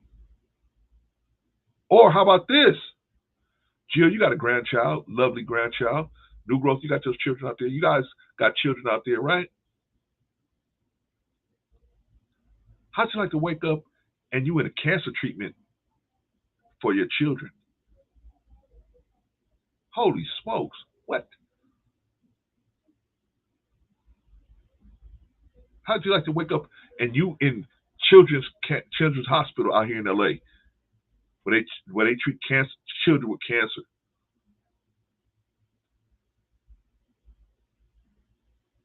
Come on, y'all. Come on. Come on. Or how about this? You able to sit down and talk right now. Look at me. I'm sitting here talking right now. I've been on my deathbed about 3 or 4 times. You want to tell you what death is like? Let me tell you what death is like when death is sitting right next to you. First thing happens, you get hot. Your body gets hot. You pull all your clothes off because you're hot. Next thing that happens is you can't breathe. Y'all don't hear me, man. Y'all don't hear me. But I'm going someplace. I ain't gonna leave you. I ain't gonna leave you hurting. I'm gonna leave you on a happy note. So just ride with me. But I gotta explain. I gotta show y'all what y'all are being blessed to go without. You being blessed to not have to deal with that. Those of us that ain't have to deal with it, because I've been there a couple of times. I've been there where I got so hot. Because what happens is this feeling comes over you, right? Where you start feeling like, something's wrong, right? But you don't know what to do. By the time you realize, oh shit, I'm having a moment. You can't talk. You can't talk because you can't breathe. And you can't talk because you can't breathe. You can't breathe. You're getting hot. So you start pulling your clothes off. Man, I've been through this about 3 times.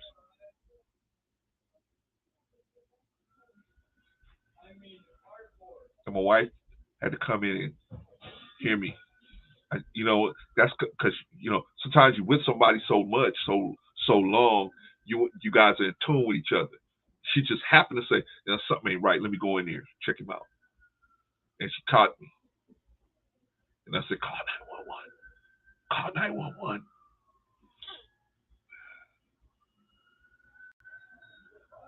Look at me today. Look like you wouldn't even think that happened to me. Right? I'm talking, laughing, but I remember, y'all. I'll never let a moment go by that I don't remember that. Oh, Jill, I done cheated death about 10 times. I'm talking about those are 3 times where I was sitting at home. I done had car accidents where I shouldn't have walked away. I done been in the hospital where I shouldn't have walked out. I mean, yeah.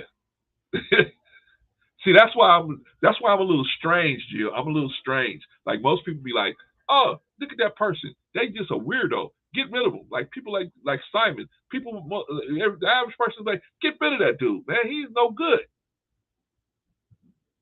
But I've been that dude. I know. But God didn't throw me away, so I can't throw nobody. It's hard for me to throw people away. And a lot of people don't understand that. It's hard for me to just throw somebody away when I see them, even when I see them with their pants around their ankles. The average person like, look at this fool. He ain't no good to nobody. Yeah, he might not be. He might not be. But I'm going to leave a key at the back door for him. You be disrespectful. I'm not leaving the key at the front door. I'm going to leave a key at the back door. Okay, I got to leave a key at the back door. You want to come in, knock on the back door? Maybe not leave you a key, but you can come to the back door and knock. I'll come to the door. I'll look at you. I'll see if you're ready to talk. We come on in. We can sit down and have a conversation. If not, I'm going to say, maybe now ain't a good time. Maybe come back later.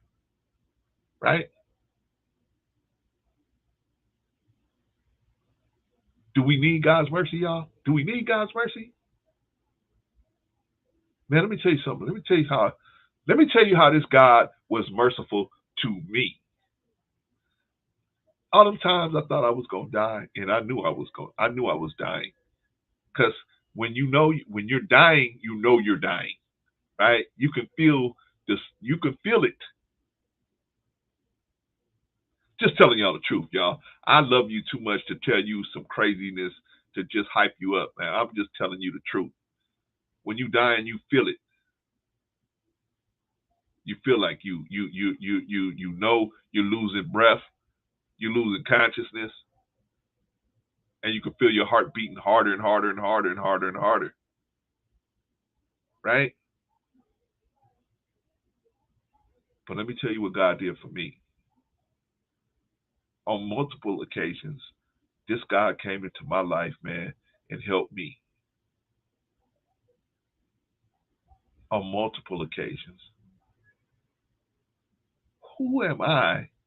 Who am I to look at a person like Simon or somebody else and say and I could judge them and say they're unworthy of God's mercy. They're unworthy of it. Who am I? That's not my call. That's my Father's call, right?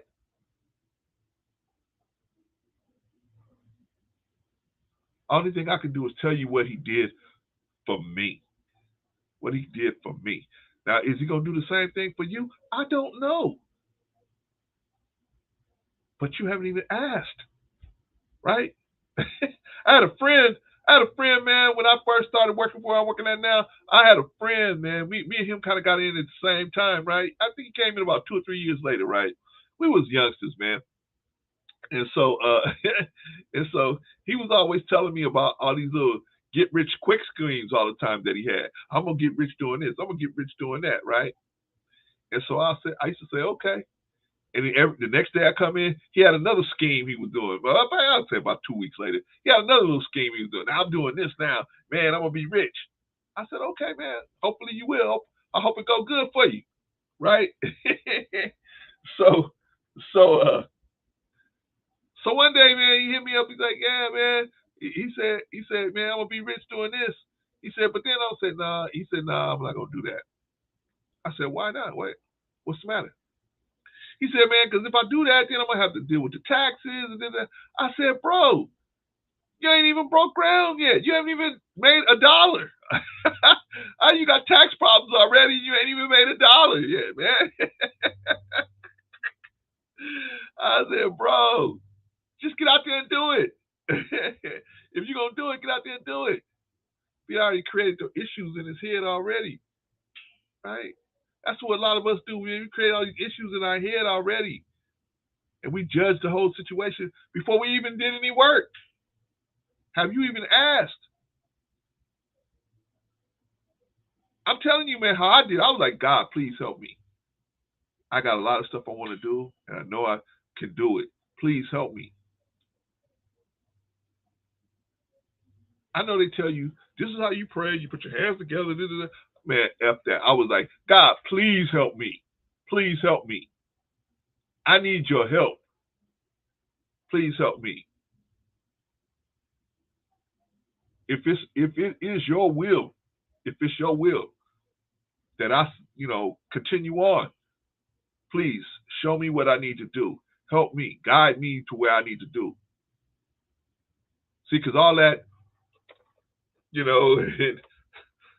all that goes out the window, bro. When you out there and you about to give up the ghost, man, you like, hey, there ain't no protocol. It's just getting it. It's just getting out here and getting it. Have you asked God to help you? Have you asked God to be merciful to you? Have you asked God to help you? No, I don't believe in God. I don't believe in God. Okay. You know why most people don't believe in God? Because they want abracadabra. Right? Abracadabra. Boom. There is no such thing as abracadabra. What do you call that? A beanstalk won't even grow abracadabra. You got to at least water a bean for a couple of weeks before you're going to see something come up. It's a process. Things are a process, right? There's a process. And we got to have some trust. And we got to get on the same accord. We got to get on the same mentality, right?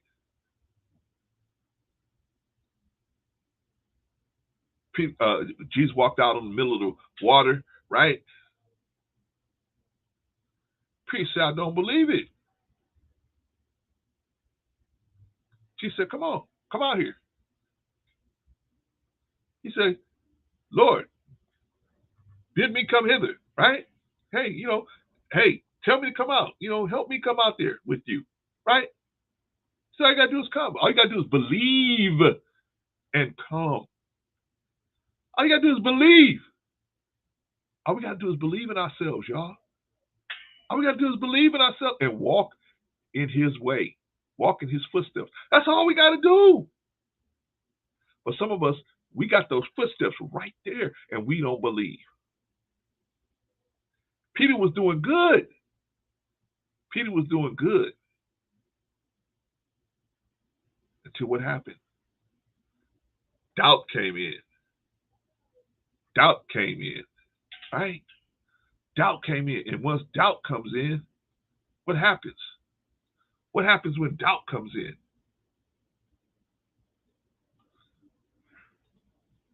Doubt comes in, and then what happens? That's when he put clue, right? And he picks Peter up and he says, man, bro, you was doing it. You was doing it, man. That's us. We was doing it, right? We were doing it before we came over here. We was doing it. We was walking out there. We was doing it. Then an outside element got involved with us, and now look at us. Now look at us. So Jesus picked Peter up and say, hey, man, listen, let me tell you something.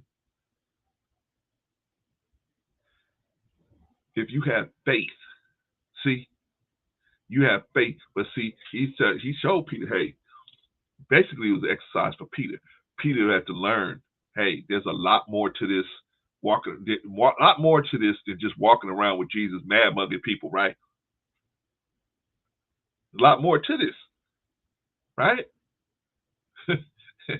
Walking around mad mugging people, okay, that's cool.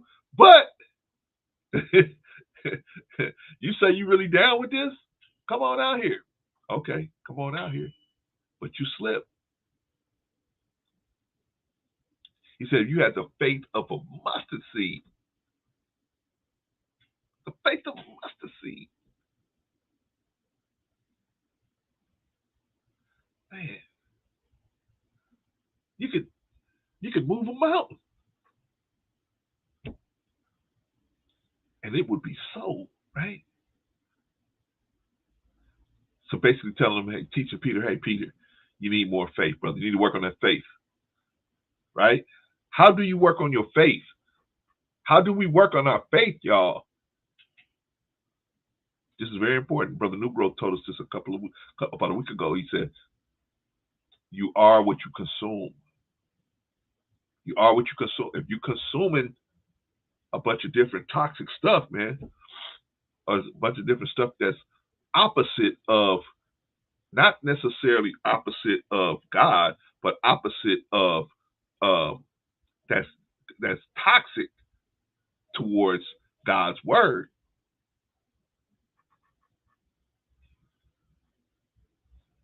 then you're going to be at that vibration of what you're watching, right? Real Housewives of Atlanta, Real Housewives of whatever city, right? One of these shows with black people, right? I call them the shows black people acting badly. One of these shows, one of these black people acting badly, Black Ink, the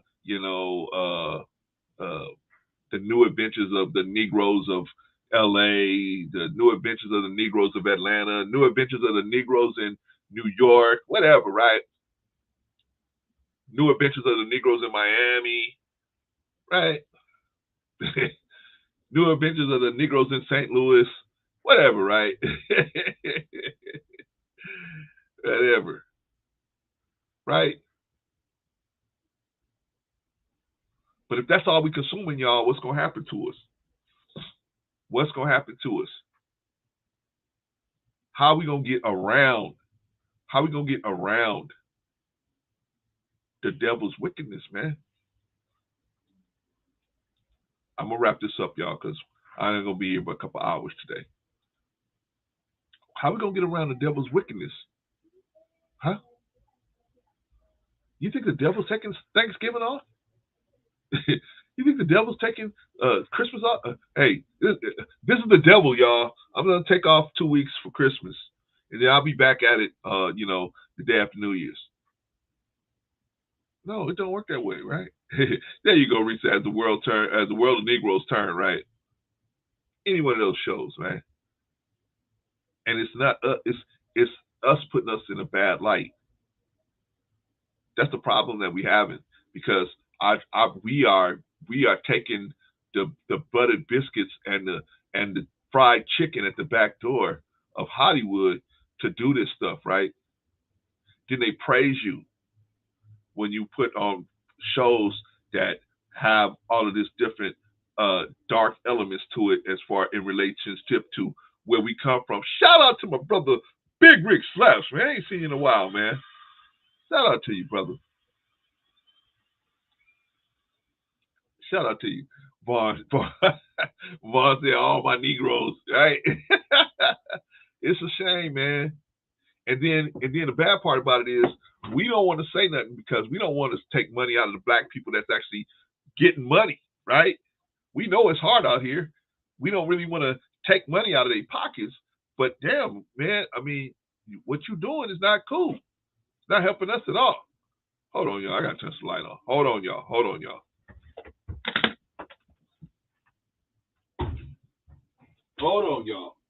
Hold on, y'all. Turn the light on. All right. All right. All right. Here we go. All right. That's much better. That's much better. I had to close my windows and everything. All right, y'all. Okay, now I'm around the third base. I'm gonna bring it home. What do you have to be thankful for? What do you have to be thankful for? What is in this life that you got to be thankful for? You have child, you have children. Do you have family? Do you have a nice job? You have a nice vehicle? You got many things to be thankful for. You got many things to be thankful for. And now you're part of a community, man, of people that's trying to live a better lives than we all live. Hell, we ain't here because we all did it right. We here because we made some mistakes. Right? At least I know I am. Let me put my hand up. I made some big mistakes. And just God's mercy is the reason why I'm still here, able to tell y'all that, hey, being thankful is where it's at. Whenever you're thinking about, man, I don't have this, I don't have that, I got to constantly tell my wife that sometimes. Because sometimes she got friends that got this and that and this and that. And I'm saying, yeah, but they never tell you they're happy, do they? They're always telling you, oh, I got a Mercedes, I got this, oh, my husband did this, my husband did that. But are they happy? Do they have somebody that really loves them? Right? My wife's back went out, man. I had to rub her for almost a whole entire night. Didn't get to bed till probably about 4 o'clock because I had to just rub all of the problems out of her back. Right? I had to really literally rub her to sleep. But that's what you do, man. That's what you do for people that you care about. That's what you do. I was glad I was there to be able to do that. Just like I was glad she was there when I needed to go to the hospital and she was able to call 911. And my son was there, right?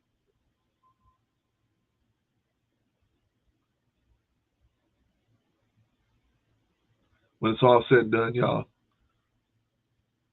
all we got is each other. All we got is each other. We got to just try to help each other as much as we can. That's all we got. I was very, not shocked, excuse me.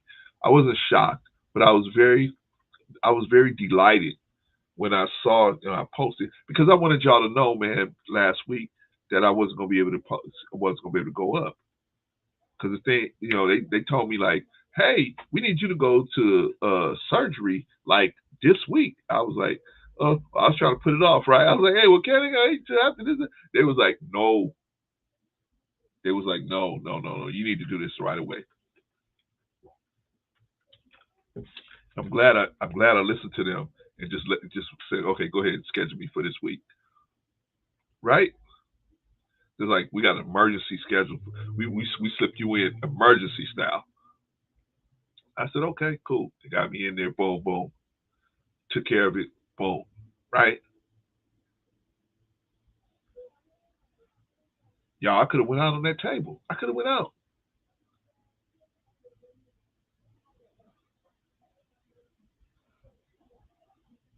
I mean, we have so much to be thankful for. So now here's what I want us to do, man. I want us to think about the things that we have to be thankful for. I want you to think about the things that you have to be thankful for. And as well as you are, Sister Eddie, you are definitely one of the people I'm thankful for. even if you find stuff wrong with my numbers. Hey, I'm so thankful for you. And I'm so thankful for you, Jill, as well. I'm so thankful. Jill said, I'm glad I'm listening. I'm glad you listened too. I'm glad I listened too, Jill. I'm so glad, because that would still be looming out there, right? And I'd be like, thinking about it and pondering it. And I'm not the one of those kind of people, Jill. I'm a okay, this is the problem. Let's knock it out. Right? Let's just take care of it. My wife is the type like the guy Mike I was telling you guys about, where, he was talking about winning $1 million or whatever, getting $1 million, and then saying, I have to pay taxes. And then I said, bro, you ain't even broke bread. You haven't done anything. How you got tax problems and you haven't even done anything? As my wife is the same way. Oh no, we got to worry about this. We got to worry about that. She's a worrier. I'm like, I said, don't worry me. I'm not a worrier. And then sometimes she get mad because I'm not a worrier as well. I'm a warrior. I'm not a worrier. I'm a warrior. You know what I'm saying? You present a problem to me, I'm getting up off my behind to go fix it, right? I'm just not the kind of person. So I'm glad, and so I was just feeling a little. What's the word I want to use, y'all? I was feeling a little nervous because of the situation, right? I was feeling a little nervous. Rightfully so, right? I was a little nervous, but then I thought about it. I said, man, come on, bro, come on. All you been through? Come on, man, come on. You guys, I'm glad for all of you guys out there, man. I'm so glad for you, and I'm so happy for you, and I wish that good things happen to all of us, man. But this is what I know. See, I'm not gonna be like one of those kind of places where that's why I like Bolo's 3 A's, man. Sister Eddie, what are the 3 A's? What are the 3 A's? Acceptance, something like that. I like that, because you gotta see. I'm a realist, right? You gotta know what you gotta see what the situation is, accept it as a reality. Then you gotta figure out what you're gonna do from that point, right? But if you don't ever accept this as reality, then you're able to walk around in your own little land, and you never get nowhere. And then you be like, man, it's the white man, it's black women, it's these kids, it's being married, all these different reasons why you can't accomplish anything. I'm talking about the men now in particular, but you can't accomplish anything when it's really you got to understand. Hey, you got to accept the situation. You are in this situation. Okay? One of the things that my wife used to say to me was, hey, man, you work a lot of overtime. I said, but I knew I had to work a lot of overtime because there wasn't a lot of promotions going on at my job at the time. So it wasn't, only way you will really make some extra money is working overtime, which they had a lot of. Hold on, y'all. Only way you was going to do it, gotta rest my arm on something. Only way you was going to do it is by working overtime. She said, you work all this overtime. But see, she didn't understand at the time that, and there you go. Thank you, Sister Annie. Acceptance, acknowledgement, action, right? Gotta accept it, gotta acknowledge it, and then you gotta take action, man. You gotta accept the situation. You gotta acknowledge what needs to be done, and then you gotta take action. You gotta execute. And so I'm saying the same thing to all of us, y'all. We want something, we're gonna have to execute. So anyway, I looked at the situation. I had to accept the fact that I wasn't gonna be able to feed and clothe 3 children, a wife, and myself with the money I was making. I saw that coming.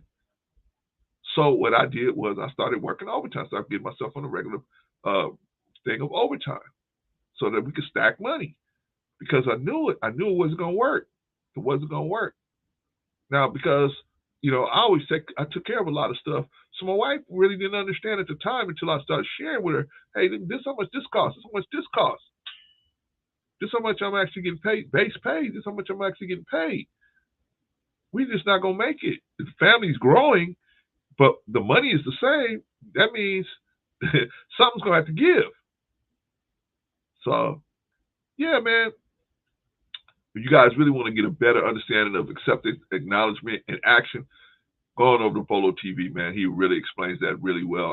I'm giving you a very cursory explanation of that situation, man. This brother can really explain it to you a lot better than I can. But the point of the whole acceptance, acknowledgement, action situation is we got to see what the situation is, man. We got to see what the situation is. And the last thing I'm going to tell y'all, this is it, and then I'm going to close it out in about 15 minutes. Give me about 15, 20 minutes, y'all. This is what we're going to do. This is what we need to do, y'all.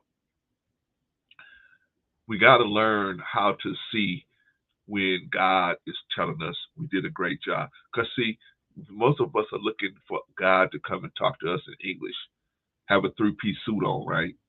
I'm God. And I'm coming to you, talk to you in English to tell you that, you're doing a great job, right? This is not the movie Oh God with George Burns, right? It's not that movie. The real world don't work like that, right? Right? Why you think God ain't trying to give you an image of himself? Because he don't want you to get caught up on the image. He wants you caught up on the word, not the image. The image ain't going to help you. The word is going to help you. Because if you get caught up on images, anybody can put any image up in front of you and say, this is God. This is God. This white man with this long stringy hair and blue eyes, he lives in Jerusalem. I know nobody in Jerusalem looks like that. And anybody who does look like that is an import. As I was telling our brother Vagoda, our dear brother Vagoda, they're all imports. All of them. They're all migrants. All of them.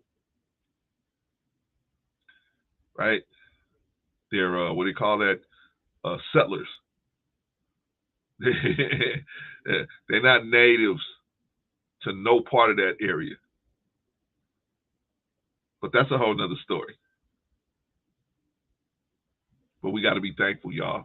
Got to be thankful. Got to find out what we got to be thankful for, man. We got to really look and see. And so we got to learn when to be thankful is to hear God's voice in your head. But it ain't no voice. You're going to hear it spiritually. It's God's going to speak to you through a spiritual resonance. That means your body, you're going to receive a vibration that's going to click in your head and then put you in a place of ease. Come on now. I just flew right over everybody, right? God is going to put you at a place of ease where we learn how to see what he's saying, but he don't have to use his voice. There ain't going to be no voice for you to get fooled by. You can't get fooled by God's voice. Right? Shout out to the Intellectual Soapbox, by the way.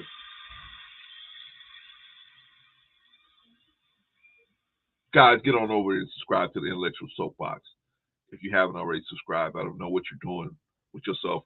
The Intellectual Soapbox and Knowledge and Relationships. They building the powerhouses over there, man. They stacking shows up over there, man. Like, man, they like the new Netflix or something over there, man. They stacking up shows, man. Going over there to check out Intellectual Soapbox and going over there to check out Knowledge and Relationships. Man, They stacking them up. They were smart enough to get Patrice give her own show. I was too dumb to do that. They they did that. Well, I like Patrice on my show. I like Patrice on my show, but she needs her own show. She needs her own show. She got another dude that needs his own show is Nubro, man. Dude needs his own show. Definitely. Von Erich as well. A lot of you guys. You know who I really think needs their own show, but she will never accept that. She will never do it, I don't think. But Sister Annie, she needs her own show. Very, very, very voice. Very, very good voice. But maybe the intellectual soapbox can pull that one off. I don't know if I can pull that one off, but maybe they can pull that one off down there. All right. What was I at? Oh yeah, I was bringing us home. Okay. Hopefully you feel better. Hopefully you're thinking about some of the things that I told you today. I just share with you some things about myself, about some other things, about our past, about our history, me and black people in particular, history. But if you're American, it's American history, right? So when you go out here and you go out to Thanksgiving, understand that, man. You know what I mean? I know it. So I saw that pitch coming when you first threw it first came out of your glove, man. I seen that one already. But keep trying, man. You might catch her. You might get her one day, man. Either you, me, or Bolo, one of us will get her one day, man. We'll get her a show, get a show on the platform, because she definitely needs one, man. Okay, so yeah, we got to bring it home, y'all, because I want y'all to go home. This is going to be the last show before Thanksgiving, and then like I said, they sent me a message this morning saying that the building's going to be closed on Thursday and Friday, so I won't be back until probably Sunday. I probably won't be back till Sunday, so this is the last show before then. So anyway, I want us to when we sit down at that table, if you sitting by yourself, if you're out there by yourself and you say to yourself, hey, thank you, Sister Eddie, appreciate you. If you're sitting down by yourself and you have to eat by yourself. Remember, even if you're eating by yourself and you're feeling sad that you're eating by yourself, there's somebody sitting in the hospital. Because I've been that person in the hospital bed eating that hospital food. I mean, for real. Like every other week I was going to the hospital. Every other, every couple of weeks I was going to the hospital. I've been that person. Never knowing when. I could never make no definite plans because I never knew if I was going to have an attack or something.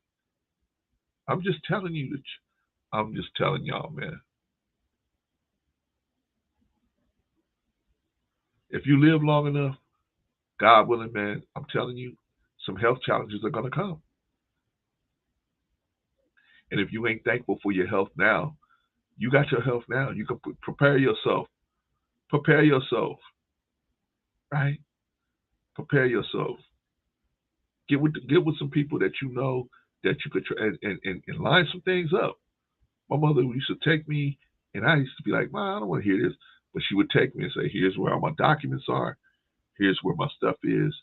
If anything happens to me, you in charge. You know, do this, do whatever you got to do." I said, I always have to ask my mother one thing. I said, if anything happens to you, do I have your permission to move you in with me? Yeah. She said, yeah. I said, okay, that's all I want to know. That's all I wanted to know. Everything else we can work out. But you come and live with me. Ain't nobody going to, after I saw what they did to my grandmother, I said, ain't nobody going to go live in no nursing home. Nobody. Not nobody that got something to do with me. I told my sons, if y'all even think about getting $1 from me, I go into a nursing home, ain't nobody getting nothing.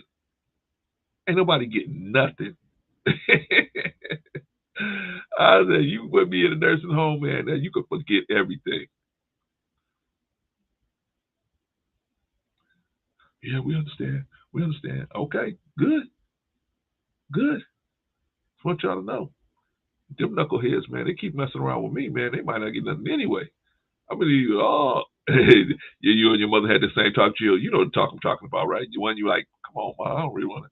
And they're like, nah, we got to have this conversation. And you looking at them and they look good. They look good. You're like, man, what are you talking about? Why are you even bringing this subject up? You look fine to me. But they're like, nah, they know something's up, right? They're like, hey, nah, got to have a conversation with somebody, and you're my man. You're my woman, right? Because you got other relatives that are bloodsuckers, man. Can't have that conversation with them.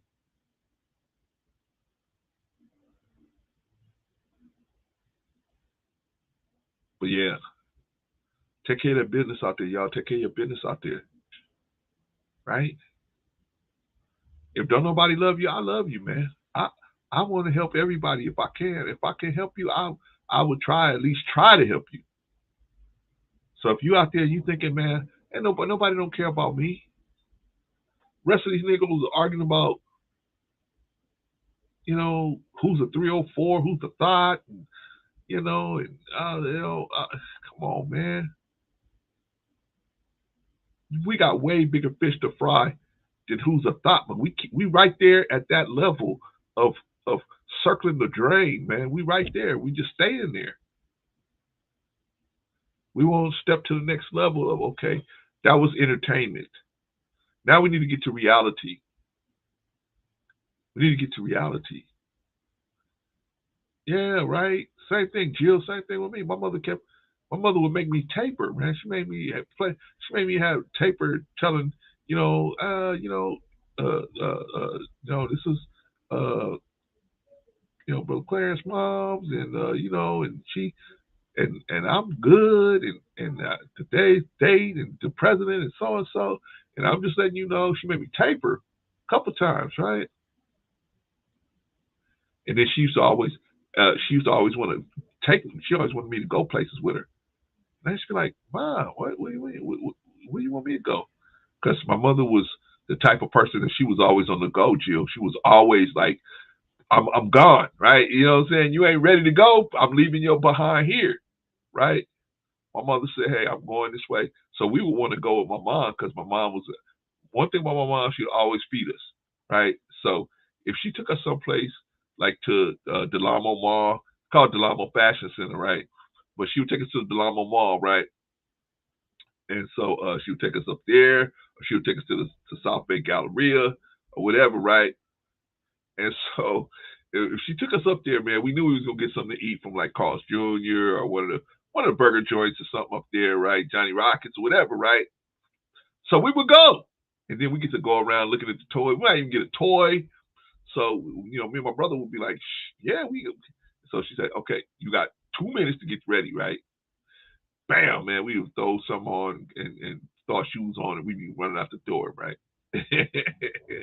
but she would leave us. She would leave me. She would leave my brother. He was too young. But definitely, man, if I was the last one to be ready, I would be left there. Jill, you remember Del Amo Mall in Torrance? Yeah, that's where we used to go. Hey, Jill, I'm gonna tell you how old I am, Jill. We used to go when it was called Del Amo Fashion Square. Go back and look up when that was. That's the 70s and 80s, right? I'm talking about the other side across the street, across Carson Street. That side was open. That side was open, right? Yeah, it's still there, Vaughn, but it's called something else now. I don't know if it's called Del Amo Mall, but it's still there. But the other side of the street, Vaughn, the south side of it was open. There was it wasn't covered. Just the north side was covered, right? How do you know? How do you know, Clarence? What you talking about? How you know? Because me and my 2 cousins was up there one day, right? And my mother said, wait right here for me at 5 o'clock. So we got there at 5 o'clock and waited for her, right? Because she would say, okay, we here now. Here's some money to go get y'all something to eat. Here's some money to go see a movie or something. And meet me. It would probably be like 1 o'clock. She said, meet me back here at 5 o'clock. Meet me at this spot exactly at 5 o'clock. That's what she would sell us, right? So we would be gone, man. We would go and play and everything like that, right? So we went back to that spot, and we waited for my mother at 5 o'clock, right? And one of my cousins had a Shazam doll. Remember Captain Marvel, Shazam? And he threw the Shazam doll up, and it got stuck on the roof. And we was trying to get somebody to get up on the way up there on the roof to get that Shazam. We couldn't get nobody. It was like, man, get away from us with that.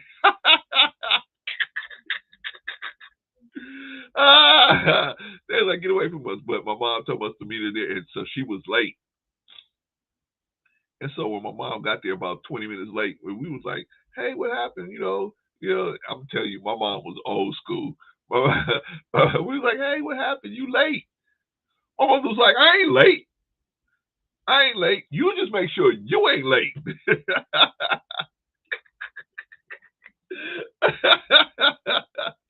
She said, I ain't never late. You just make sure you ain't late. I said, yes, ma'am. We was like, yes, ma'am. My mother was old school, man. My mother was old school. Let me tell you how old school my mother was. Let me tell you another story real quick. So my grandmother came out, would come out periodically to visit us from Pennsylvania, because my grandmother is from Pennsylvania. And so she would come out to California, right? And she would come out to visit us. And, she's an old school lady, man. You know what I mean? She, from the projects, man, really wasn't into a lot, man. All she did, I'm going to tell you, Saturday night, she watched Lawrence Welk. My mother would be like, don't knock on her door. Don't bother her from 7 o'clock to 8 o'clock, because she's watching Lawrence Welk from 7. She's watching Lawrence Welk from 7 o'clock to 8 o'clock. And then after that, she's doing her crossword puzzles, because my grandmother didn't watch a lot of TV. She did crossword puzzles. She's doing her crossword puzzles, and she's going to bed. So on Saturday nights, we had to leave her alone, right? But anyway, man, we picked up my grandmother from the airport one time, right? So it's me in the back seat. We had a Ford LTD.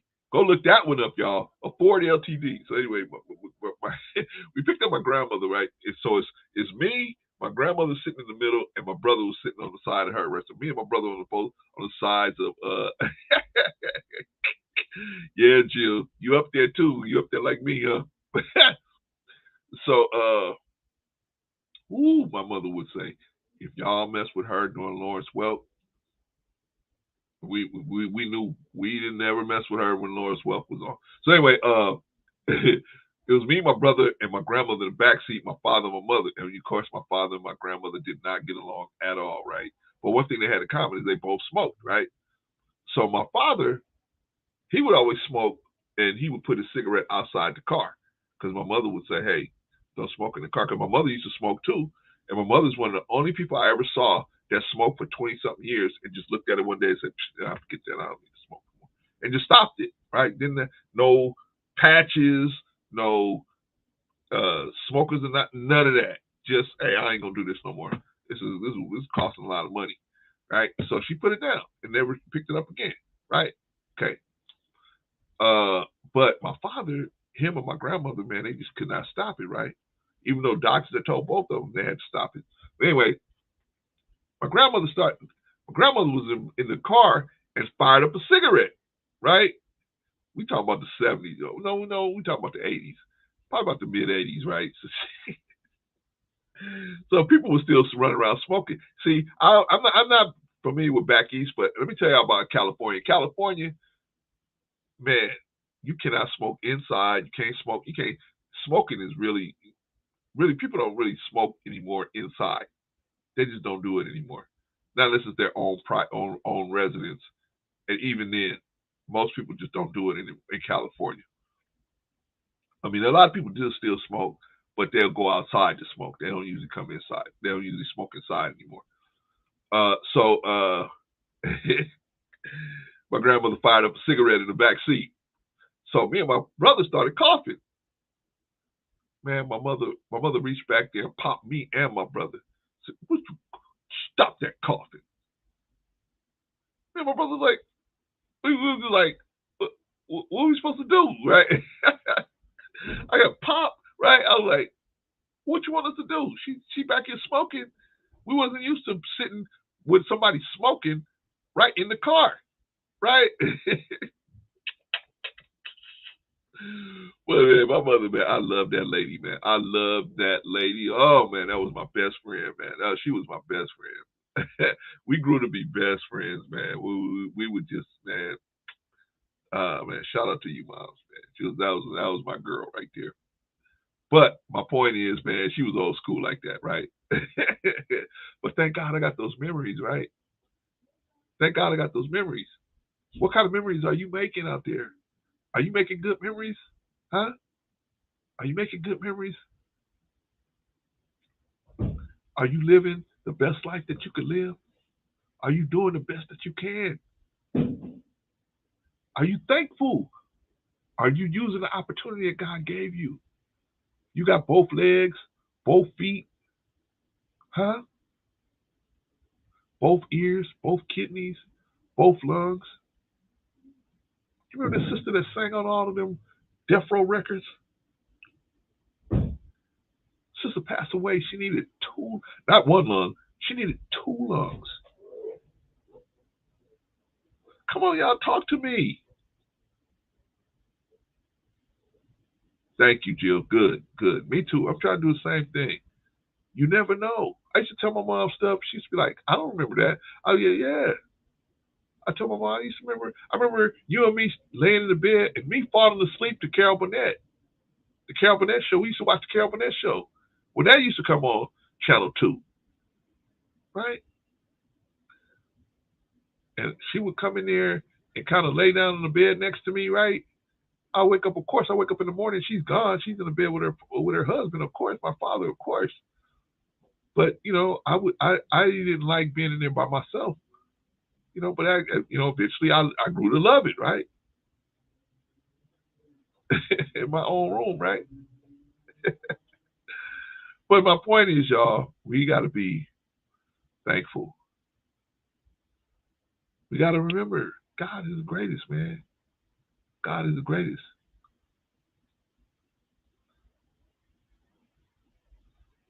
How many people can you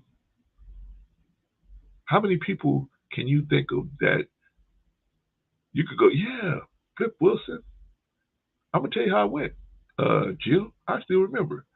It was Carol Burnett, then Bob Newhart. It was Carol Burnett, I used to watch Carol Burnett.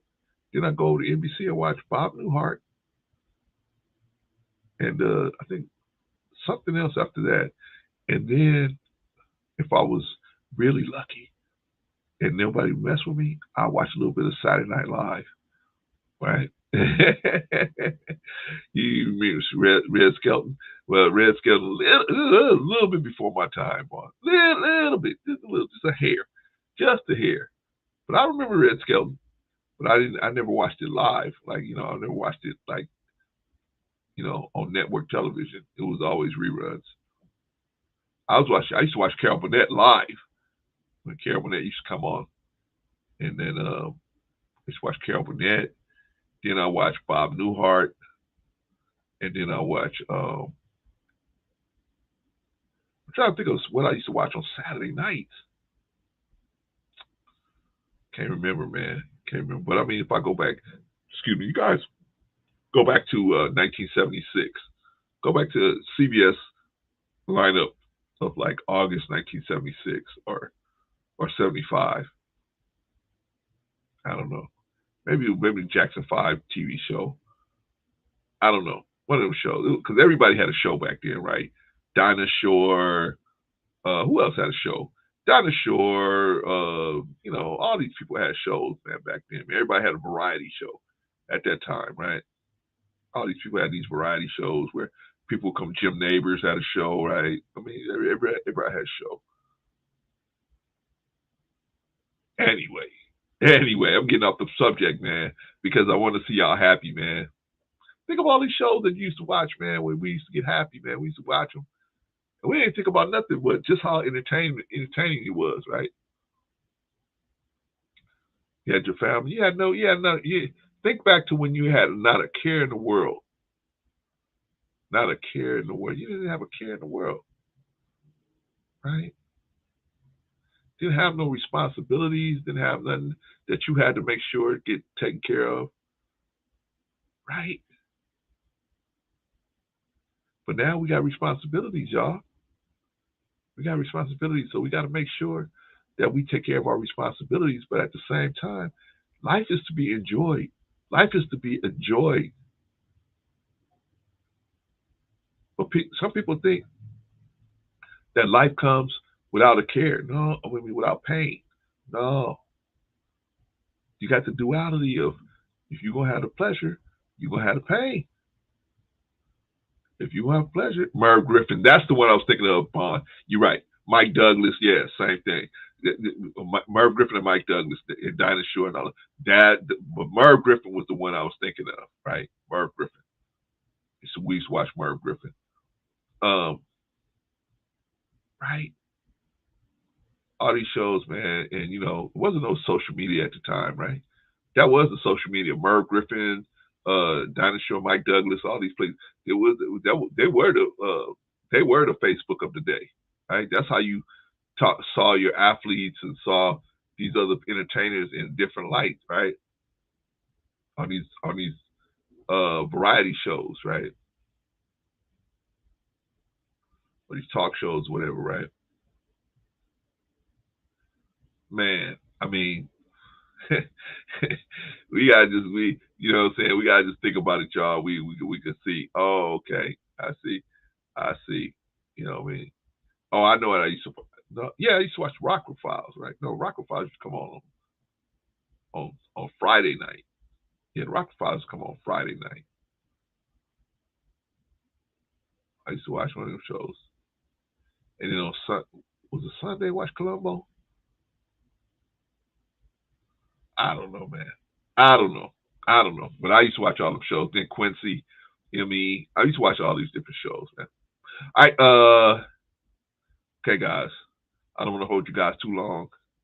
I want you guys to go home, man. Hug your people, man. Tell your people that you love them. Think about all the stuff you got to be thankful for. You can walk. You can talk. You can do a lot of different things, man. And you bring people happiness, right? McMillan and Wife, yeah, I remember that too. Heart to Heart, I remember those kind of shows too, right? Yeah, man. Think about all the good you bring into people, and here, how about this? Are you bringing good to people? Are people in a good place when you come around? Maybe that's something you got to look into. Maybe that's something you got to look into. Maybe that's something that you got to do something about. Why does everybody break out when I come? Why does all of the people that I think something highly of, why do they always break out when I get here? Maybe it's you. Maybe it's you, right? Barnaby Jones. I remember Barnaby Jones. Barnaby Jones. Cannon. I remember Cannon, right? Frank Cannon. Mannix. Yeah, right. Joe Mannix. I remember that, right? I'm gonna hip y'all to another one. Since we're gonna take down this, we're gonna go down memory lane. I'm gonna hip y'all to another one. I used to watch Love American Style. I think Love American Style used to come on Saturday nights, right? Yeah, man. You know what I'm saying? It's a whole different ball game today, Jill. It's a whole different ball game today. It's a whole different ball game. You really want to? Y'all want to? Yeah, but yeah, we old youngster. So you a youngster. You a youngster. By the way, man, y'all want to really hear Patrice belt out some good songs, man. Go on over to Patrice's channel, man. She can sing, man. She been other stuff. Yeah, remember Love? Yeah, Vaughn. Forget Patrice, man. What about man? We love the American Style, right? Man, Love American Style was a bomb, right?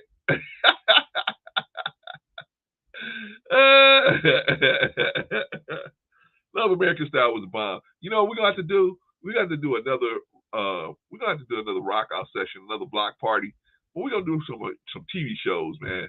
Knock out some TV shows as well, man. Yeah. Love American Style was a bomb. Man, Patrice tripping, man. She out there in Arizona. You know what I'm saying? She tripping. We good, man. We good on Love American Style. Love American Style. What else? What else was out there, y'all? Patrice said, I was just 10 years old when those TV shows come on. Yeah, right. Okay, Patrice, we gonna believe you. Okay, we gonna believe you. We can believe you. We're gonna let you slide because you can sing. We're gonna let you slide. We're gonna let you slide because of that. By the way, Patrice, do you have a show this week? Are you coming up this week? Let me know.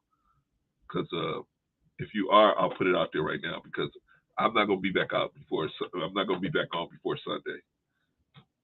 They just told me basically I ain't gonna have access to the building. I do have access to the building. I have keys, but I probably won't be up here because I'm probably gonna go visit my father-in-law. Yeah, I'm probably gonna visit my father-in-law this weekend, so I probably won't be back up. Oh, okay.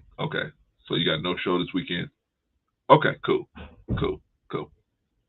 All right, well, y'all heard it from Patrice. Ain't gonna be no show this weekend, right? So I don't know. Patrice will probably be in her what's the her Miles Standish the gown thing, right? Celebrating at the what do they got out here? What they got out here? Vaughn, medieval times. Yeah, Patrice will be at the medieval times with the whole little Miles Standish with the whole 1634 woman's dress on, right? With the whole hat and everything, right? Hey. Okay, well that's why she ain't got no show this weekend because she gonna be celebrating.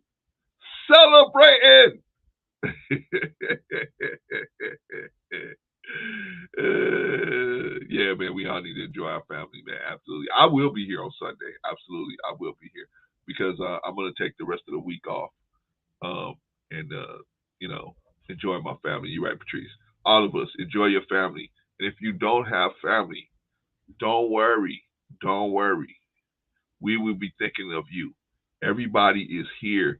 Everybody that's here, we will be thinking of you. And listen to me, y'all. Listen to you. I forgot about Get Smart. I ain't forget about Get Smart. I know if you was old enough to know about Get Smart, man. I know about Get Smart. Get Smart, I Spy, all of them, man. Bill Cosby never got the woman, but he was a better looking dude. He was bigger, taller, faster, stronger. But he never got the girl, right? Kind of like the Mr. Spock of the situation. Spock is smarter, faster, and everything, but he's still second in command, right? Patrice said she'll be in Chicago. All right. We all okay. Well, I mean, we'll be here for people on Sunday. We'll be here for people that want to talk about things that happen over the Thanksgiving week, over this Thanksgiving week, and if they have any issues, any things that they want to talk. But if you don't, listen, y'all, listen. I want us to get on the same wavelength about this. If you're thinking about somebody and you just have that feeling, man, I'm just gonna shoot this person something, man. I'm gonna try to post something tomorrow, and when I post it, you just wish whoever you want to wish. If it's the whole, let's talk about Black Life family. Hey, it's the whole family. If you want to wish this person this, you want to wish whoever you want to wish something. Tag them in it. Let's start being the beacon of positivity, y'all. Right? I mean, sometimes I have to talk about the past so that we can keep our eye on the future. Y'all dig what I'm saying? Sometimes you got to talk about the past, keep your eye on the future, right? That's why our Jewish friends, man, they never let you forget what happened to them in the past. They never let nobody forget that, right? It's only a problem when we start trying to make people remember what happened to us. Now it's an issue, and we can't allow that. We can't allow that, man. We gotta say no. It's okay for you to remind your people of what you went through. It's okay for you to remind your people of what you went through, then it's okay for our people to remind us remind our people of what we went through. But you're gonna make my kids feel bad. That's a talk that you gotta have with your children. Just like you out here putting this media out here where we gotta sit down with our 4 or 5-year-old children and discuss sexuality with them. We gotta discuss transgender situations with them. At 4 or 5 years old, we gotta have those talks with them because of you. Because of you. So why can't you have the conversations that you need to have with your children? That's not our problem. That's the way that's what your ancestors did. That's not our problem. We shouldn't feel guilty because we telling our children about that, right? But some of our people are so twisted, man. They feel like they feel guilty, like Candace Owens. They feel guilty. I got a white husband, so no. If you got a white husband that really loves you, they should understand the situation. You know what I'm saying? But I can get into that at another time. I can dig it, Brother Clancy. Yeah, I appreciate you, sis. Appreciate you.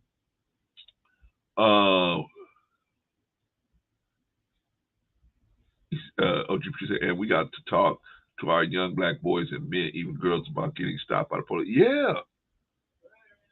Yeah, we gotta.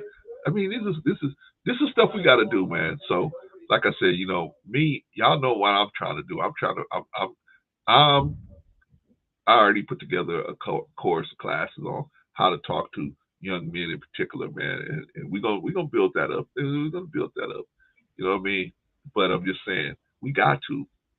You got to pull your people in and tell them, hey, look, man, we got to have these conversations, right? We forced to. So if we forced to have these conversations, y'all don't feel bad that white people got to have conversations with their children, and they got to explain what their ancestors did. Because we got to explain what our ancestors did, how we got here, right? We have to explain that to our children. So what's wrong with them having to explain what they did? What's wrong with that? That's just the reality of the situation, man. So we gotta stop feeling sorry for them. You know what I'm saying? Shout out to those of them that understand that, but to the ones of them that don't, they don't. That's on them. They want to lie to their children. They can lie to their children, but we are not going to do that.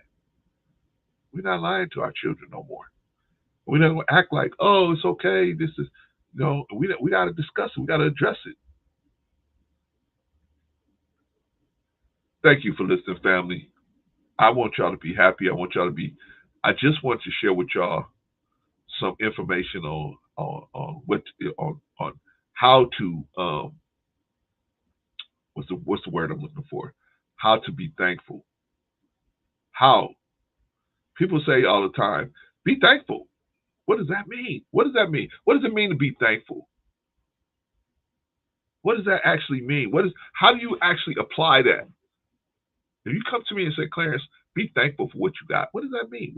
How do I do that? You got to stop. You got to stop for a minute and say to yourself, what if I didn't have some of these things? How would my life proceed? Would it be okay? Would it be good? No? Oh, okay. Then I have to acknowledge that I got some good things going on in my life, right? I got to accept that. And then I got to say to myself, okay, who's the responsible party for me having all of this good fortune? Clarence, you ain't got no good fortune. You ain't no millionaire. You don't own all of these major, these real expensive vehicles. And how you calling yourself fortunate? How you say you got good fortune? I got my health. I got a community around me that I believe in my heart really cares about me. And I care about y'all. And we trying to grow from here, right? Ain't none of us perfect. I ain't got no illusion about none of y'all. Negroes. I know, I know y'all just as bad as me, right? But we trying, y'all. We trying. We trying. And I got to respect that about y'all. I got to respect that about y'all. We trying. And we trying to, be better people. We done made some mistakes out here. You know what I mean? But do that mean we got to be thrown away? Well, none of us going to be thrown away. I'm not going to never throw nobody away. I don't care who they are. Now, some people I may back up. I may just say, okay, tell you what, I'm not going to leave a key for you. You knock on the door when you're ready. Sister Eddie say, just say we family. We are family, Jill. We are. Sister Eddie say, Brother Clarence, I think I got a third A incorrect. It may be application. Maybe. But hey, y'all really want to know what the 3 A's? Y'all really want to know what the 3 A's are? Go on over to Bolo TV, man. He can explain this stuff a lot better than me. It's me. I'm plagiarizing this stuff. But, going over to Bolo TV, he can explain that stuff a lot better because it's something that he normally talks about. Something that he normally talks about. Thank you, Sister Annie. I try to inspire y'all to see it because I know you guys haven't seen death in the face like I have. Most of y'all probably have not. So I try to personalize that for you so you could see. And this brother he ain't fall out the sky. Unless, I don't see no chicken wings back there, so I didn't fall out the sky. Ooh. I didn't, fall off the sky. I'm a regular dude. Man, and I failed and and had big major issues that finally I had to realize that I had some growing to do. Sometimes we as men, we can feel like, because when you become a man, you can set your own circle up. And so you keep people out of your circle. At first, what you do when you're a young man, you keep people out of your circle that could tell you most of the time, that could tell you you're wrong about something. All you want is people that's amen in everything you say. Yeah, you're right. Amen. You're right. And when you have a circle like that, bad for you, man. You don't realize till you get older, man. You need people that's gonna tell you honestly what's going on. You need people that's honestly gonna tell you. Like I had Sister Annie sent me and say, hey, bro, some of your numbers ain't matching up. This is what I did the math on some of the stuff you're talking about, and the math was a little off. Right? Thank God for the sister, right? Right. But I'm saying you need people that's gonna tell you in love. I mean, you know what I'm saying? Like another thing that the brother over there, Brother Polo, said, truth is a weapon if it's you're not using it right. You coming foul, you coming to somebody with the truth. You can use the truth. It'll be the truth, but you can weaponize it, and then the other person will not respond to the truth. They will respond to the way in which you presented it. Do you understand? And these people will not see. You might be telling the truth. Hey, you need to, start. You need to get another job. That's the truth. But you need to get another job. You present it in a way where it demeans the person. The person may not respond to the truth of what you're saying. They may respond to the way in which you delivering the truth, and therefore not get everything out of it that you are attempting to let them get. Right? We got to work on it, y'all. We got to work on y'all. Vaughn said, be grateful because there's someone else who's worse off than you. Be grateful because there's someone else who would rather be in your shoes. Be grateful. My grandmother used to say that all the time, Vaughn. A lot. Not all the time, but a lot. She used to say, boy, there's someone right now that would gladly trade places with you. I used to be like, man, I got a D on this test, man. Oh, man, I want to get a D, but then I don't want to be ineligible. I don't want my grade to go down.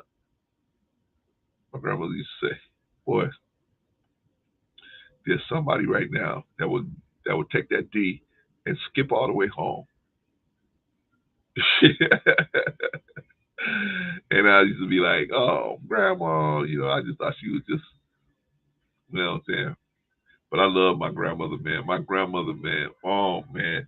Let me tell you the point at which my grandmother, she could do no wrong after this. I had told my grandmother maybe about a year before that I wanted some Matchbox. I wanted a Matchbox set, right? Now, Vaughn, I'm gonna tell you how old I am. Remember Hot Wheels and Matchbox? Hot Wheels are those little cars. Matchbox and Hot Wheels are these little cars that would have all these little die-cast metal cars, right? And so they had tracks that you could set up tracks that you could push them around in these tracks, right? And so I had told my grandmother like a year ago that I wanted this thing where that's how old I am. You turn the thing, right? And the car will go up to the top level, and then it'll go out, and it'll go down, and it'll go around the track, right? And so I told my grandmother bought it for me. Oh, my grandmother couldn't do no wrong after that. Couldn't do no wrong after that, man. Oh boy, couldn't do no wrong after that. All right, y'all. I'm gonna get y'all out of here, man, because I know y'all like, man. Okay, bro. See, we got you. Be thankful. Yes, that is what we got here, man. That's what I want y'all to read about. Now, can you have fun? Yeah, man. Get out there, have fun. I'm not saying you got to be like serious every moment. Christmas time you got to be serious. No. I'm not telling you that. All I'm telling you is know what you're doing. Know the lesson that you're putting out there. Don't tell your babies that a white man is coming down the chimney. Don't tell them that. Make sure they understand who's putting out the effort to get this work done, to get this stuff done. Oh yeah. They had Hot Wheels. Everybody had Hot Wheels, chill. That was what you had back then. Yeah. But we are, like I said, think about your life. Think about what you want to do. What do you want to have accomplished? 2023 is right around the corner. What do you guys want to accomplish in 2023? She said, me and my brother had Hot Wheels, and me and my sister had Easy Bake Ovens. Yeah, man. I remember Easy Bake Ovens. I used to want my mother to give me an Easy Bake Oven, y'all. Don't laugh. I used to want my mother to give me an Easy Bake Oven. And you know why I wanted the Easy Bake Oven? Because I saw the cupcakes that was coming out of them. I was like, man, I can make my own cake. I don't need to bother my mother. I can make my own cakes. My mother was looking at me like with the side eye, like, what you want to Easy Bake Oven for? I said, see, you can make your own cakes. I don't have to bother you making no cakes. Because my mother used to make some good lemon cakes. I'm talking about good. Words is diminishing the quality of what I'm talking about. This lady used to make some good cakes, man. You hear me what I'm saying? You hear me what I'm saying? I mean, my mother used to make it with the real lemon. Y'all don't hear me. Y'all don't hear me. Sister Annie said my brother had Army Men. I love Jacks. Oh yeah. I had the Army Men too, right? The little plastic Army Men where you can stand them around. They had the little butter. Yeah, I had you could buy them for like a pack of for like $1, right? You have to buy like maybe 25 of them in a pack for $1, right? Yeah, I remember those. You attack someplace, right? And I also had the Legos, right? I had a million Legos, man. Oh my gosh, man! I used to build ships, spaceships. I had one spaceship I had built with Legos, man. I wouldn't leave the house without it. I'd be like, I'm not leaving the house without this thing, man, because I could play with that thing for hours by myself. I wouldn't even have to, nobody else have to be bothered with nobody, right? All right, y'all. So anyway, let me wrap this up, man, so you guys get out of here. Okay, y'all. Here's the thing. Oh, Jill said your mother used a real deal. She had the real lemons too. I said, yeah. My mother didn't mess around, Jill. My mother used real lemons, man. So when you bit into that sucker, man, you could taste the lemon, the fluffiness of the cake, and the crust, everything. Oh, tell y'all, it's like Les Brown, man. You had to take your shoes off to eat my mother's lemon cake because you needed some room to curl your toes up, man. I mean, it was just. She would make some, and as I got to be an adult, what she would do is, on my birthday, she would make me two things. She would make me salmon croquettes because she knew I love salmon croquettes. She'd make me, but I liked the way she made them, and she'd make me salmon croquettes, and then she would make me a lemon cake. Telling you, that was my girl right there. Y'all all replaced her. All of y'all sisters replaced her, man. But man, she was my girl, man. That was my girl. I mean, I could call her and say, "Hey, Mom, can you fix me this or that?" I don't care what time, what it was going on. She'd be like, "Yeah, when you coming?" Wouldn't be like, "Hey, it's 8 o'clock, 9 o'clock, 10 o'clock, whatever." You know, she wouldn't say, "Hey, you got a wife. You could do that, right?" All I'd say is, "Mom, can you make me this?" She'd be like, "You coming now? When you coming? Right now? Are you when you come?" But the same thing for me. When I come and visit her, she said, "You know what? Can you make me some chicken?" She liked the way I made fried chicken. I said, "Okay." She never had to worry about nothing. Shout out to my, oh man, good sister, man. Like the rest of y'all, man. All right, y'all. Have I made my point? Have I made my point about being thankful? Have I made my point? Have I given you enough things to think about while you over this Thanksgiving week, so that you could say to yourself, "Man, there's another thing I got to be thankful for. I got a bed to sleep in. There's another thing I got to be thankful for. I got a house to go to. There's another thing I got to be thankful for. I got reliable transportation. There's another thing I got to be thankful for. I got these beautiful children." But Clarence, these children ain't so beautiful. I know. I got a couple of them that's not so beautiful myself. But for the exercise that we doing now, we gonna call them beautiful children, right? Oh man. Just love yourself enough to give yourself every opportunity to be happy, y'all. That's all. Love yourself enough to give yourself the opportunity to be happy at every opportunity. And you too, Sister Annie, you eat well as well. Love yourself. Love yourself. Give yourself every opportunity that you could be. And let me tell you something. Happiness is, and this is not for y'all. I know that y'all, those of y'all that's here now, this is for the replay. Happiness is not being happy or being delighted at the downfall of someone else. That's not happiness. That is not happiness. You can be happy about that, but that's not true happiness. True happiness is when you are happy about things that are good and good things that happen to people, man. Right? We happy for things that happen to our friends and family. We happy for them. Don't be happy that something bad happened to them. I got a relative now that I'm extremely, well, I'm not even mad at this person. I'm just, they showed me a massive amount of disrespect.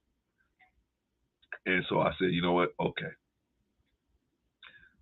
Why am I continuing to try to put the olive branch out to this person? I had a lot of people do that to me. You know, a lot of people have taken my kindness for fool. Tell y'all this and then I'm gonna let y'all go. I had a barber one time, man. I had a barber that this dude was an absolute knucklehead. He was a nincompoop. But I was trying to help the brother, man, because his wife was leaving him. You know, his business customers was leaving him. I was trying to stick with the dude, man. I was trying to sickle and still give him business. And one day, man, he was just like, I said, hey, man, you cut my hair the way you cut my hair is crazy. He said, oh, man, it's all right. You just, that's just the way I'm going to leave it, and that's the way I'm going to do it. I said, but, hey, man, I'm paying you, you know. He's like, yeah, but I'm just going to do it that way. That's it. And I said to myself, you know, he's been doing little stuff like that for a while, and I've been trying to work with the dude, man, because his wife was leaving him. She was taking his kids. She was calling him a deadbeat. And then he cut my hair high. That time when I'm telling him he was high, I said, this dude is high. And he cut my head. I said, Clarence, what you doing? Clarence, what you doing? Remember the other day, y'all, we was talking about when is the time to leave? Once you realize, man, that people, the respect they have for you is close to zero. Now I'm just a glutton for punishment. Allow this dude to punish me, right? For what? Why am I putting up with that? So that he can feel better about his life? No. I know you struggling, bro, but that doesn't mean that I should let you punish me because your life is messing up. And he's the type of dude that he was causing his life to mess up. Right? His wife had just got a nursing degree, and she was trying to move forward, man. And he was like, I just want to be a barber and cut hair in the backyard and get high. The wife was like, man, I'm out of here.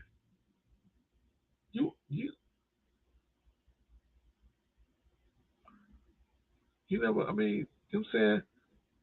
Sometimes we just don't understand how good we got it. The man didn't understand how good he had it. All his children was under the same roof, everything, all same woman, everything. And now it's all gone. It's all gone. And she was paying the bills. She was paying the rent. She was paying everything. Basically, his money was his money. But she was just done. She was just done with him and his Negro-ness. Right? She was just done with it. Of course, when he was talking to me, he tried to make it sound like she's just such a bad person, right? But who would want to be with a person like that? Count your blessings, y'all. Count your blessings. All right, y'all. Thank you, family, for listening to me. I appreciate y'all. Try to give y'all some good news to land on, man. Go out there, enjoy yourself. Thank the Most High for all that He's done for you. Thank the people around you for everything that they've done for you, man. I tell my granddaughter, man, baby, you know, I'm so glad that I got you here. You were here. You helped me. She's like, what? What do you mean I help you? You helped me, Pop. You helped me too. You helped me. You helped me just as much. I mean, let's encourage our people to be better people, man. Let's encourage them. All right? Got young ones in your life, encourage them to be good people. They're gonna mess up. So don't think they're not gonna mess up. They're gonna mess up. But if you put enough good stuff in them, man, they eventually will see the error of their ways and turn around.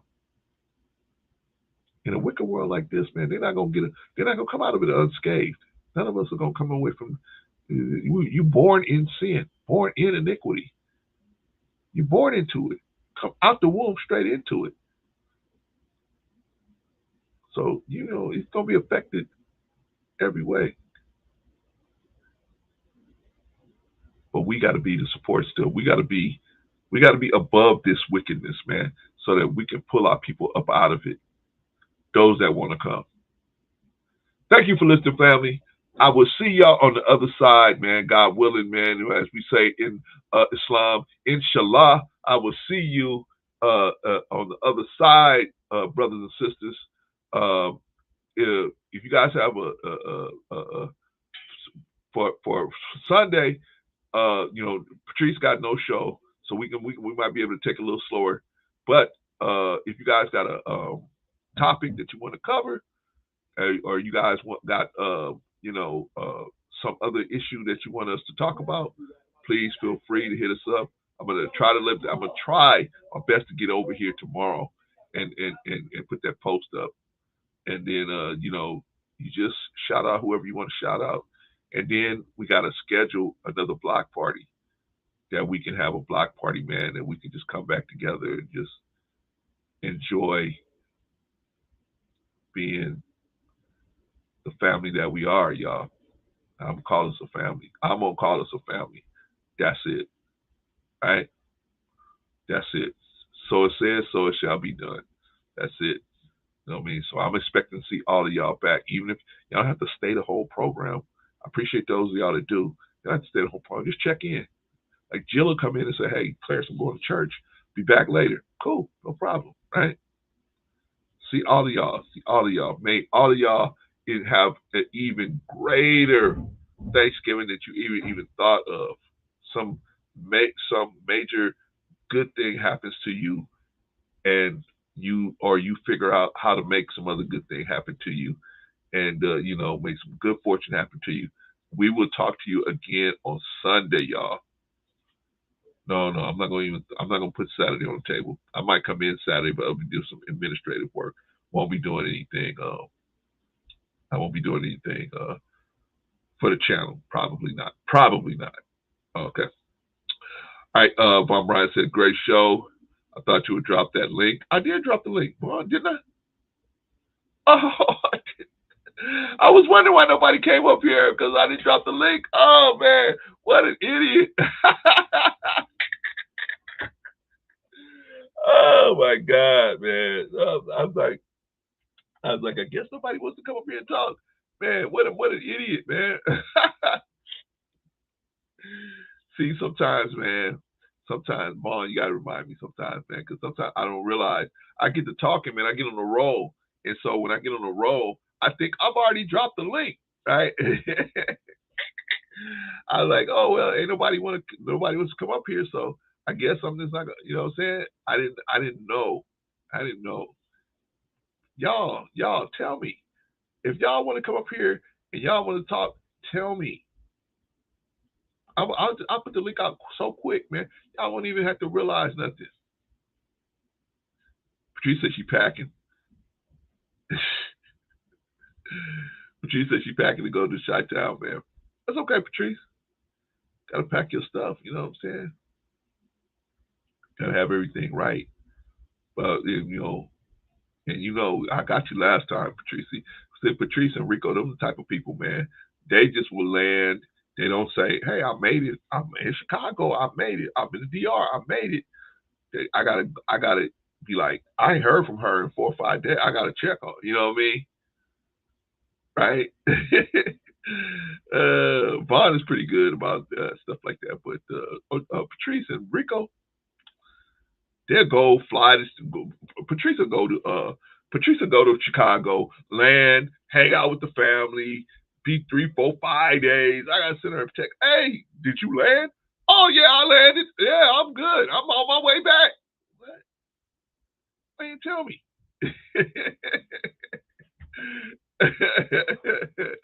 Oh man, shout out y'all. All right, y'all. We call it. Vaughn said sometimes you have to let God use you, and that's what you did. Oh, okay, thanks, brother. I guess there was something kept me from doing it, man, because I was trying, man. I kept wondering, Vaughn, like, why ain't nobody coming up? I think at least Vaughn or Patrice will come up. But I said, okay. I said, well, maybe. Patrice said, I hear you.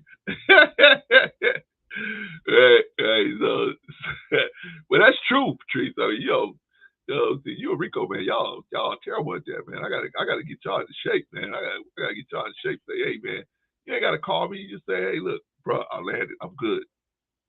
That's all. Hey, I'm in town. I'm out. You know what I'm saying? You know what I'm saying? At least let me know back. Let me know when you get back to town. At least let me know when you get back to town. Clarence, you getting all in my business. Well, I ain't trying to. Can't help it. We miss you when you're gone, so I'm gonna be like, hey, did she make it safe? Is she okay? But you and Rico, man. Rico, forget it, man. Rico said, definitely you'll hear from me. I ain't heard from this brother yet since. He said, I'm getting on the plane, man, but you'll hear from me. Oh, okay. But you can't, what can y'all do? See, I can't, what can I do? I can't fault nobody for, I can't fault the person that's not getting paid for not showing up. Right? Can't fault the cat for not showing up, man. But shout out to Rico, man. Hope everything's going well for him. All right, y'all. Yeah. Oh, we wrapping up. Okay, y'all. There's nobody came on the panel today, so you know what I'm saying. But everybody did a great job. All you guys did a great job in the chat. Shout out to everybody in the chat. Everybody did an outstanding job. Looking forward to seeing everybody on Sunday. And I guess I had you guys had a strong performance. Strong performance. I think we only had one bot today. We had one bot. We knocked that out real quick. So but shout out to everybody in the chat. Chat's where it's at. Very, very, very strong performance from the chat.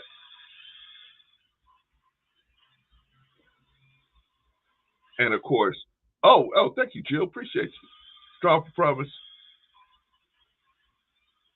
Jill says strong performance from Brother C. Appreciate y'all, man. I'm trying to give y'all a little something, man. Maybe you guys could, maybe you know, you going on a trip like Patrice, maybe you can listen to it on the you know, on the plane or something, man.